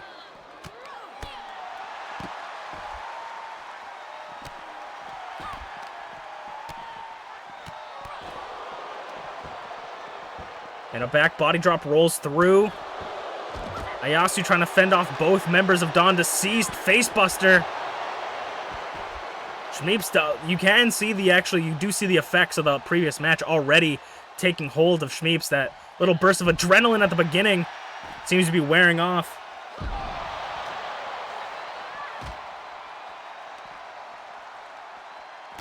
ShmeepsWorld spinning around Asanaza.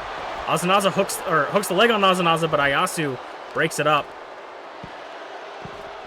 Now Asanaza going for the cover. Referee's back up, which is nice. This is one of the hardest working refs we have in MPW.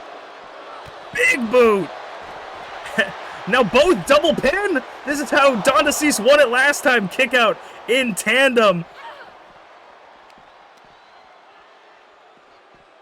Russian leg sweep by Draven.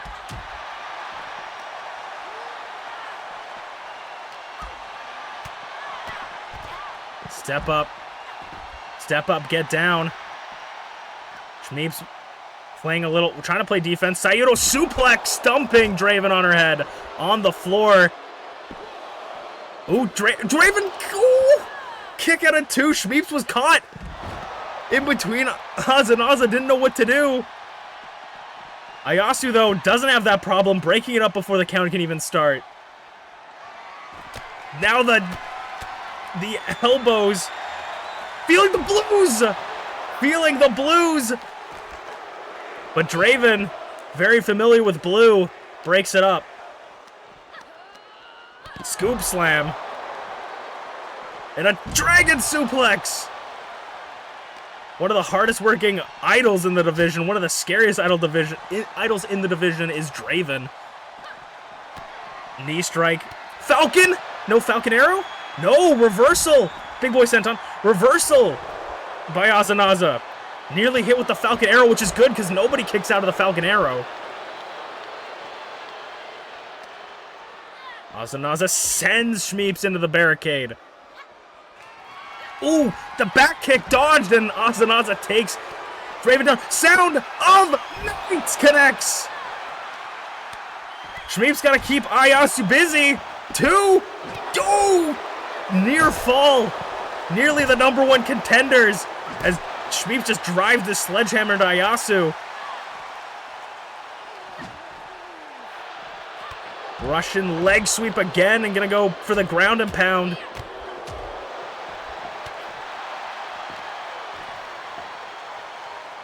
Neck breaker. Floats over into a pin for a 1 count on Ayasu. Way too soon to call it for Ayasu, it seems. The sledgehammer back in Shmeeps' hands, but quickly removed. With the boot to the face. I don't know where Ozanasa's going, but they're taking a walk, maybe a breather, to look under the ring for something. Could that be a ladder? Propping it up on the French-Canadian commentators table and the ring. How will this ladder come into play? What is Ozanaza thinking? Bouncing Shmeeps' head off the ladder. Ozanaza, once again, chin first this time. Over the shoulder, boulder holder by Draven.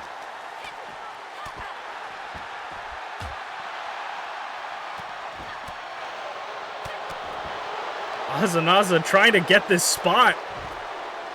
Again, sending Shmeeps into the ladder. Oh God, once again the chin. Face first, getting that cut right, reopened on Shmeeps. And sends her into the posts.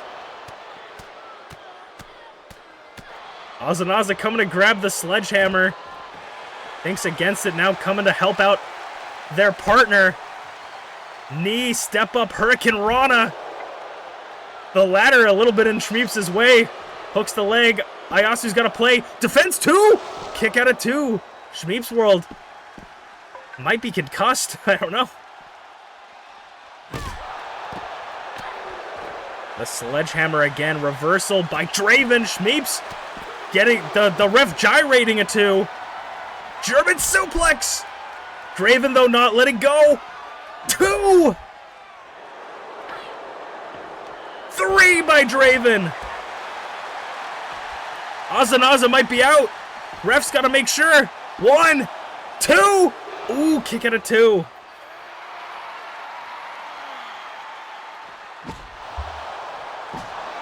Whacking that metal bat onto the back of Ayasu.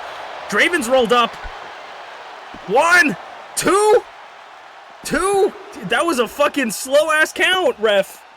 But referee's discretion, I suppose. He is the hardest working referee, and he did get kicked into the barricade. I can't really complain.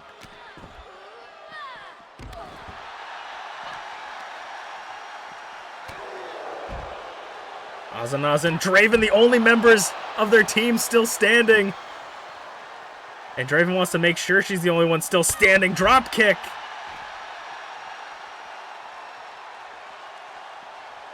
Ooh, to the diving clothesline to the back of the head. You know that didn't feel good. You can see that cut is complete. Look how wide that cut's open on Shmeeps' head compared to the last match. Suplex, a crazy suplex by Ayasu. Ozanaza does not do anything to thwart the pin stoppage. Drag screw leg whip, holds onto the leg. Ooh, bouncing the ankle off the concrete. Ayasu, Northern Lights suplex. Shmeeps floats over into a DDT. Ozanaza fights out of it. Ozanaza! DNA DDT! What is Ayasu looking for here to put Shmeeps away? Ooh, clapping her in the ears. I mean, that could have potentially been a win, but they didn't take it. Sound of Night! Good night to Ozanaza! Ayasu's better play goalkeeper! 2! 3! They should have taken it when they had the chance! Draven! Getting the pin, look at the blood dripping from ShmeepsWorld's face. I don't think Draven minds running double duty at one more time. Dawn Deceased are your #1 contenders. Emrys, Morgana, and BeepsWorld better look out. Rigged, fair, and valid.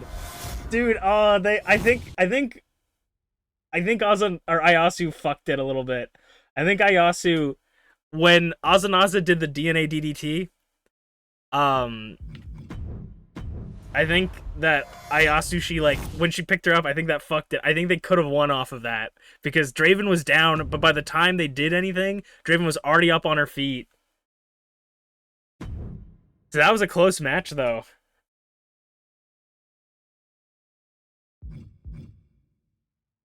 I'm happy that Shmeeps got bled again in that match, so we could be like, oh look, the cut is still open, you know, like. And then it was also so much fucking worse this time. It was like all across her forehead, where the other one was like on the left side. So it was so much better. 41.3k points go to Shmeeps. Sheesh. Some big buckaroos being thrown out.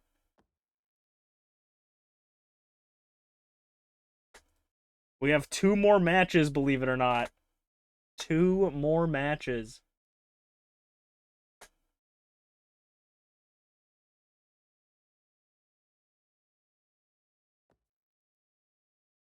Let's get into the second last match of the night. Oh man, how do you follow a match like that? Well, this is how, of course, with the Icon Division #1 contenders match. Starting us off is Angel. Gaelic Angel, the former Icon Division champion before FlairZero.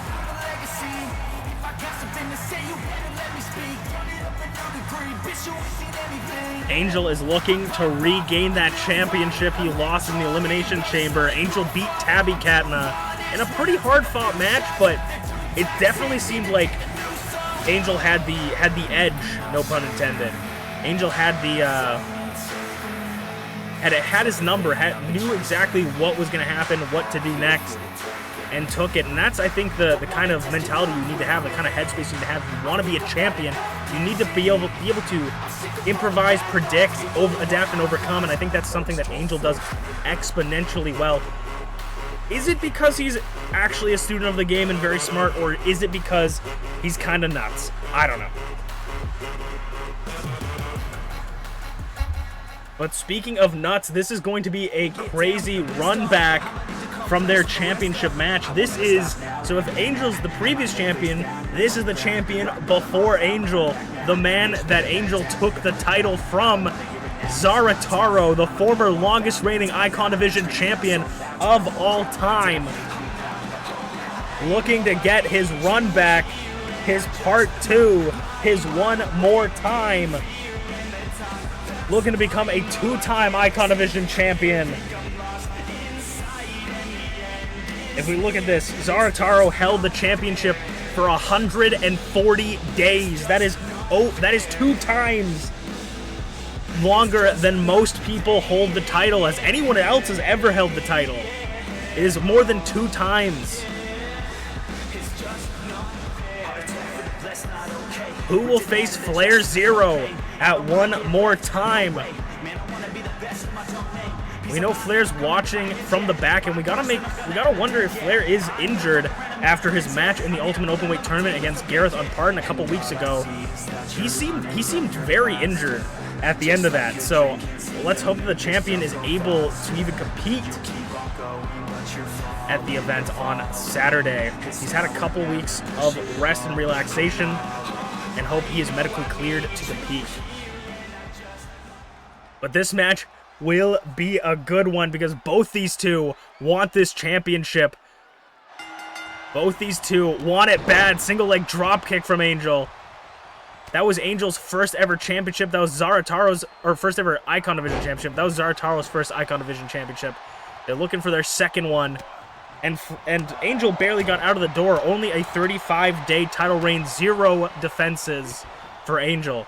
Angel beat the longest reigning champion of all time and then got thrown out of the frying pan into the fryer by having to defend his championship for the first ever time in the Elimination Chamber. Zarataro really trying to get these pins early.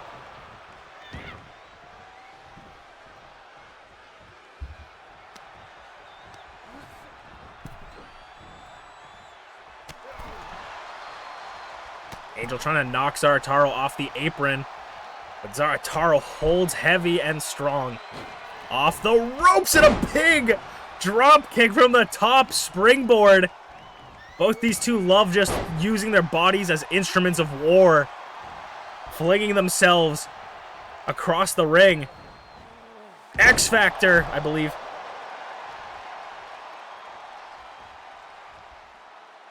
And now the situation has turned. Zarataro's on the other side of the ropes and sends Angel to the floor. Gonna follow suit. Unlike the previous two matches we've seen tonight, this match is a singles match with one fall to a finish, also meaning that there are countouts. They want to get in before the count of 10 or else they will be disqualified.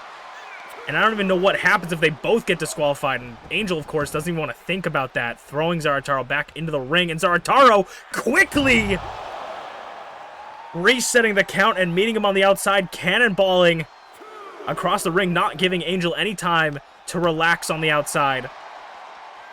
Angel said, fuck this, I'm getting in.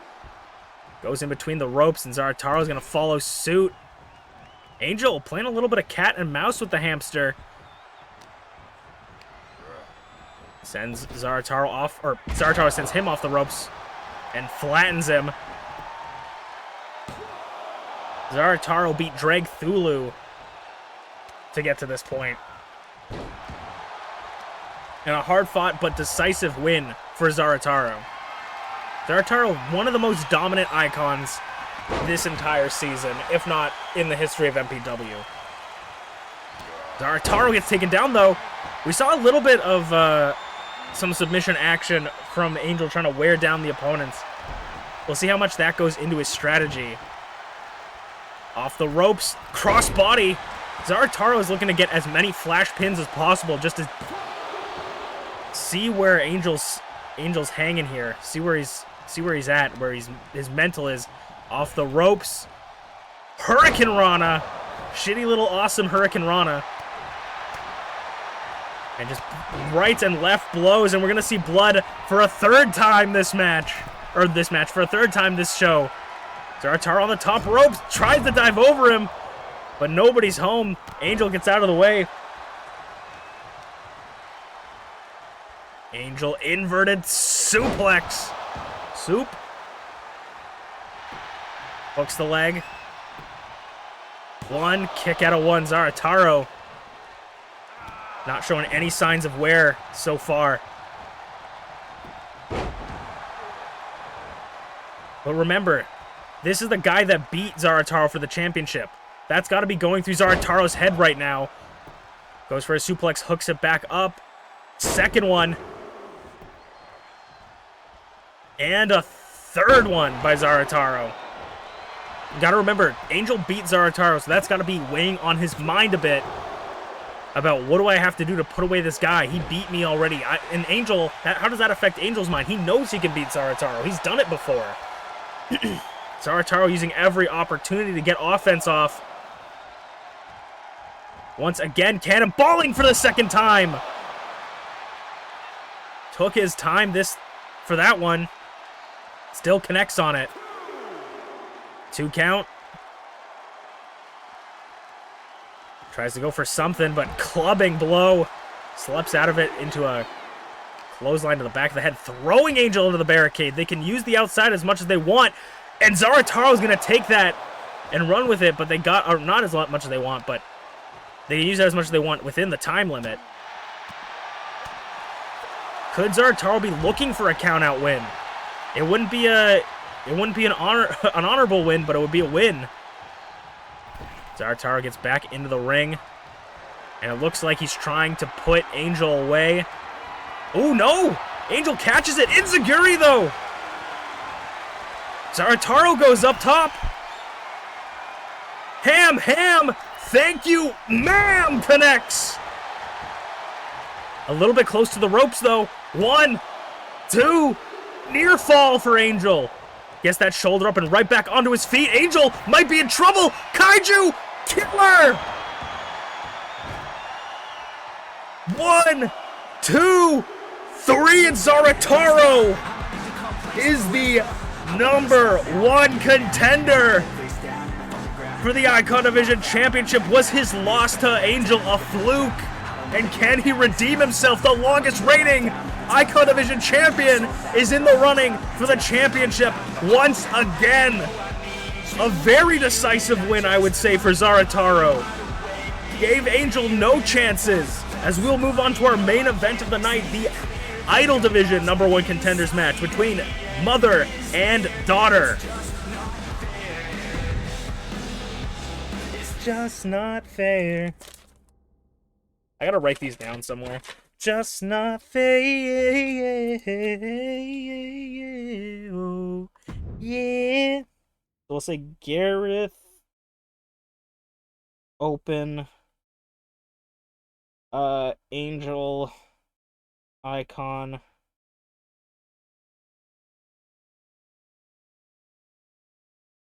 I was honestly happy with either. I was completely happy with either Zarataro or Angel winning that. So, I think Zarataro is a little bit cooler because he hasn't been in it. Or, like, he didn't lose the champion. Like, Angel just lost the championship, so if he won, he would have just gotten, like, a back-to-back championship, basically. But Zarataro hasn't had the championship for a little bit. A little bit longer than Angel. It would have worked out either way, I think. Okay, this is the last match of the stream, last match of the night. So get your points in if you guys want to predict. And thank you guys so much for hanging out with me. Let's get into this main event. Oh. It is time for the main event of the evening on our Go Home show to MPW Presents One More Time. We are going to have a battle of epic proportions as TeaTheShiba is going to go one-on-one with MamaInu, T's own mother, for a shot at Rize's championship, the longest reigning Idol Division in history, longest reigning champion in history. Much over 100 days, 150 days probably at this point, over that. T was the one to lose the championship to Rize at the beginning of season 2, and Rize has held on to it ever since. Looking for another shot.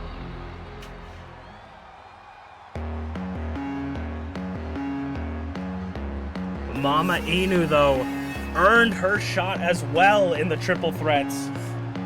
And MamaInu has yet to hold gold in MPW. Can this be her shot? Her opportunity to have a match? I honestly don't even think MamaInu has had a Idol Division Championship match, period.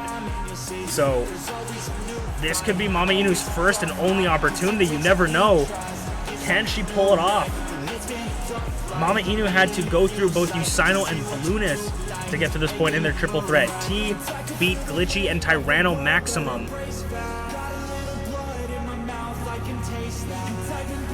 Both of these two fought in a triple threat match, picked up the win, and now they're here. Can they do it?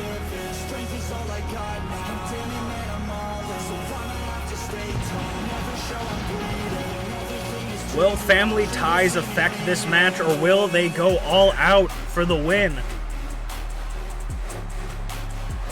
At the end of the day, blood is thicker than water, but it's all business, kid.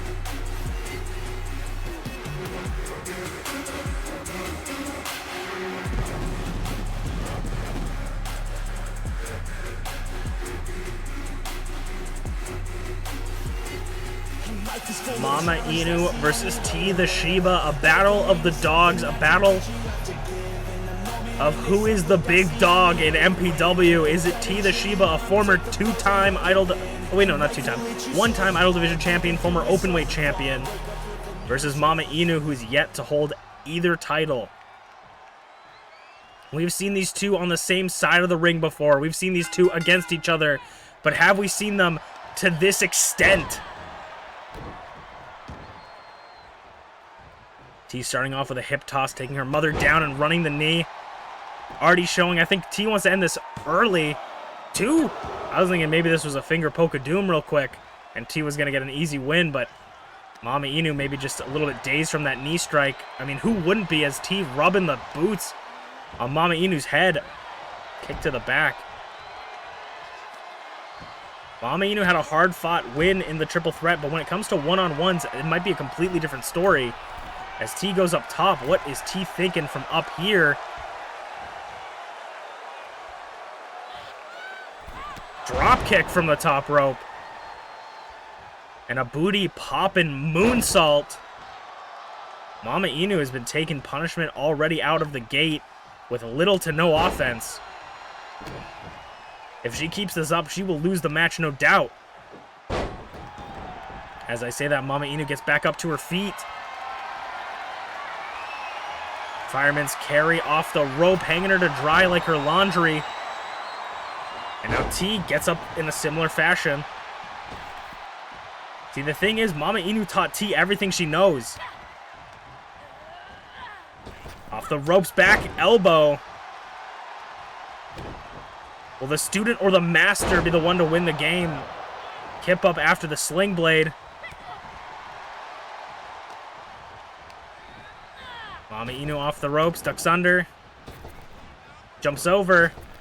Jumps over again. Grabs the ropes this time. Flying forearm blocked by T.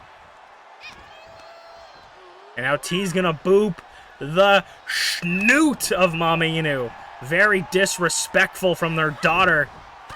And MamaInu's not gonna take too kindly to that. Throwing punches. Scoop slam reversed. Inverted DDT by T. So many T's. MamaInu's gonna roll to the outside. You cannot win on the outside. But T looking maybe for the kill shot. Going over the top rope and colliding with MamaInu.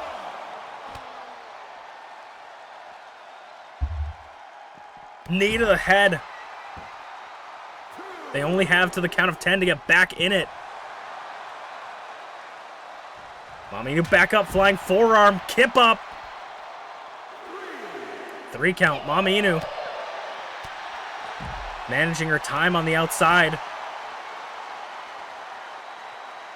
We saw some dangerous things that MamaInu can get up to over here.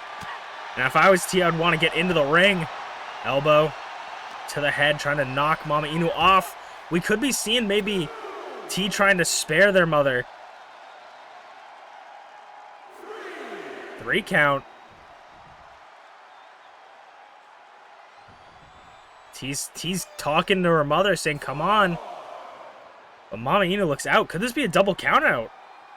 If neither of them move, 5 count. T gets sent to the barricade. If they're not paying attention, 6. MamaInu makes it back into the ring. Is T gonna follow? Falls in at a 7.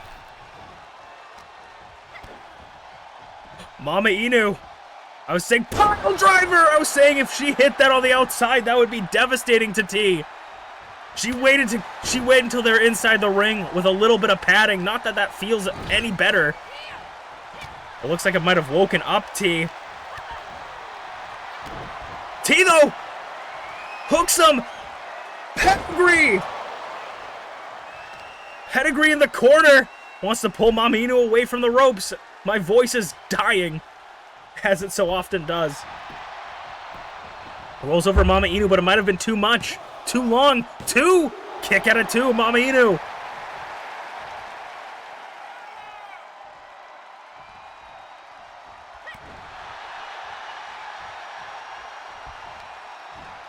MamaInu Saito suplex gets thumped on her head again.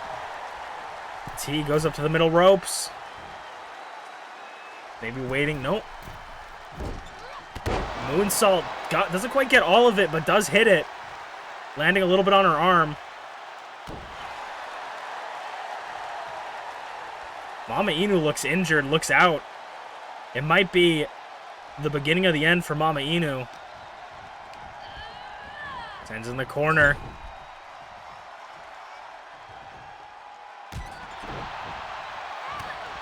MamaInu, though, little spark of life left. Can she do it? Hurricane Rana.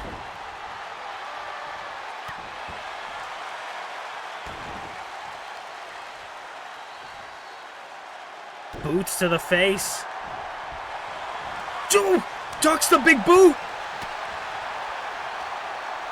Or avoids the big boot. Not necessarily ducks it. Russian leg sweep. MamaInu surviving for just a little bit longer. Scratching the back. Running her nails over the back. Old tricks. Up to her old tricks again in the center of the ring. TeaTheShiba. 1, 2. Kick out at 2. A solid kick out at 2 for T.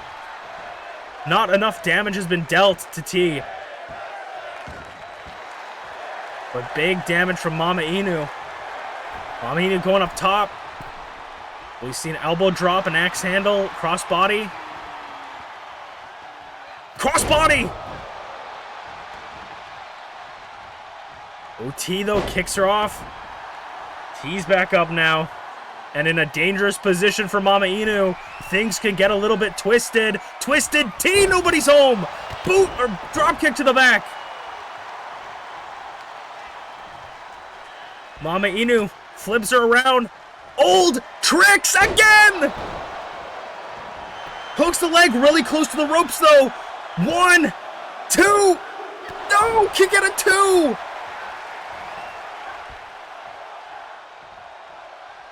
MamaInu again getting the short stick.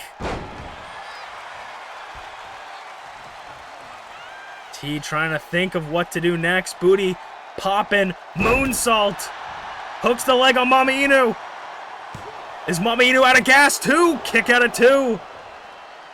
MamaInu still got some fight left in her. Fighting spirit. T gets up on the legs first. MamaInu second. Ripcord knee. Busting MamaInu open. Sends her off the ropes.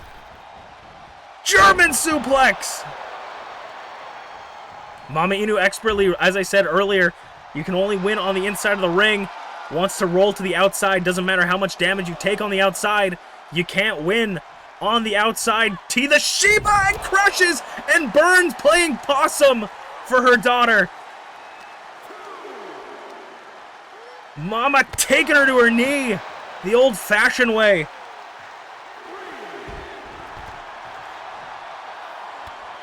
These two continue the assault on the outside. MamaInu drags her to the floor. Hefty elbow drop.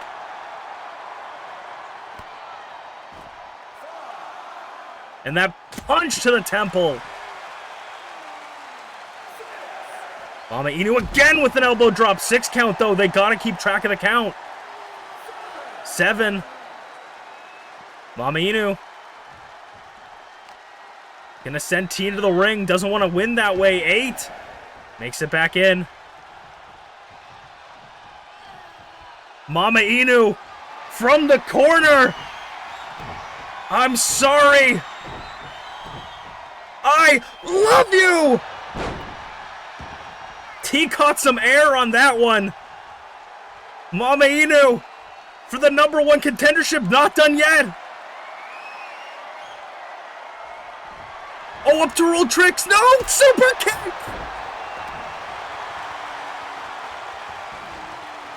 That could have been it. Knee strike. Moonsault.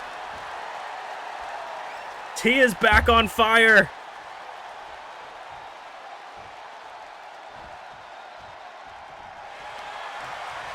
TeaTheShiba locking in the sharpshooter.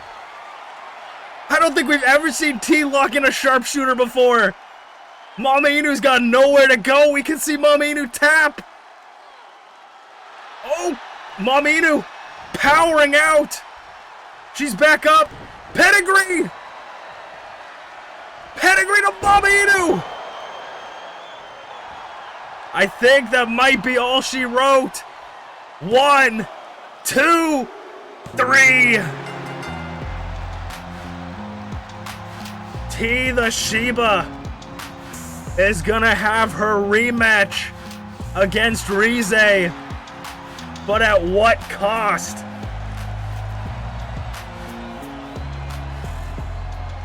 An impressive fight from MamaInu, so close, but TeaTheShiba pulls it out. TeaTheShiba not done yet with Rize. She wants to go one more time. We will see you guys on Saturday. I was Masu Pro Wrestling Ton, and this is Masu Pro Wrestling. See you guys next time. Na na na na na na. You guys are turning into Cena and Orton. Oh man. Oh man, oh my. That was a crazy show. I of course I wanted the I'm sorry I love you to finish it. I wanted the super kick out of the corner to be the end, but then she tried to go for the old tricks. And that's kind of what lost her. I really wanted that super kick to be what took it out. Because it was the whole wind up and everything. I was like, please be that, let that be the end. But she went for more, and that was just the downfall of MamaInu. Thank you guys so much for watching. I'm gonna raid out if you guys will. If you guys will stick around, I would really, really appreciate it. Because you always make someone's day when you stay for the raid, even if you're not gonna stay for their stream.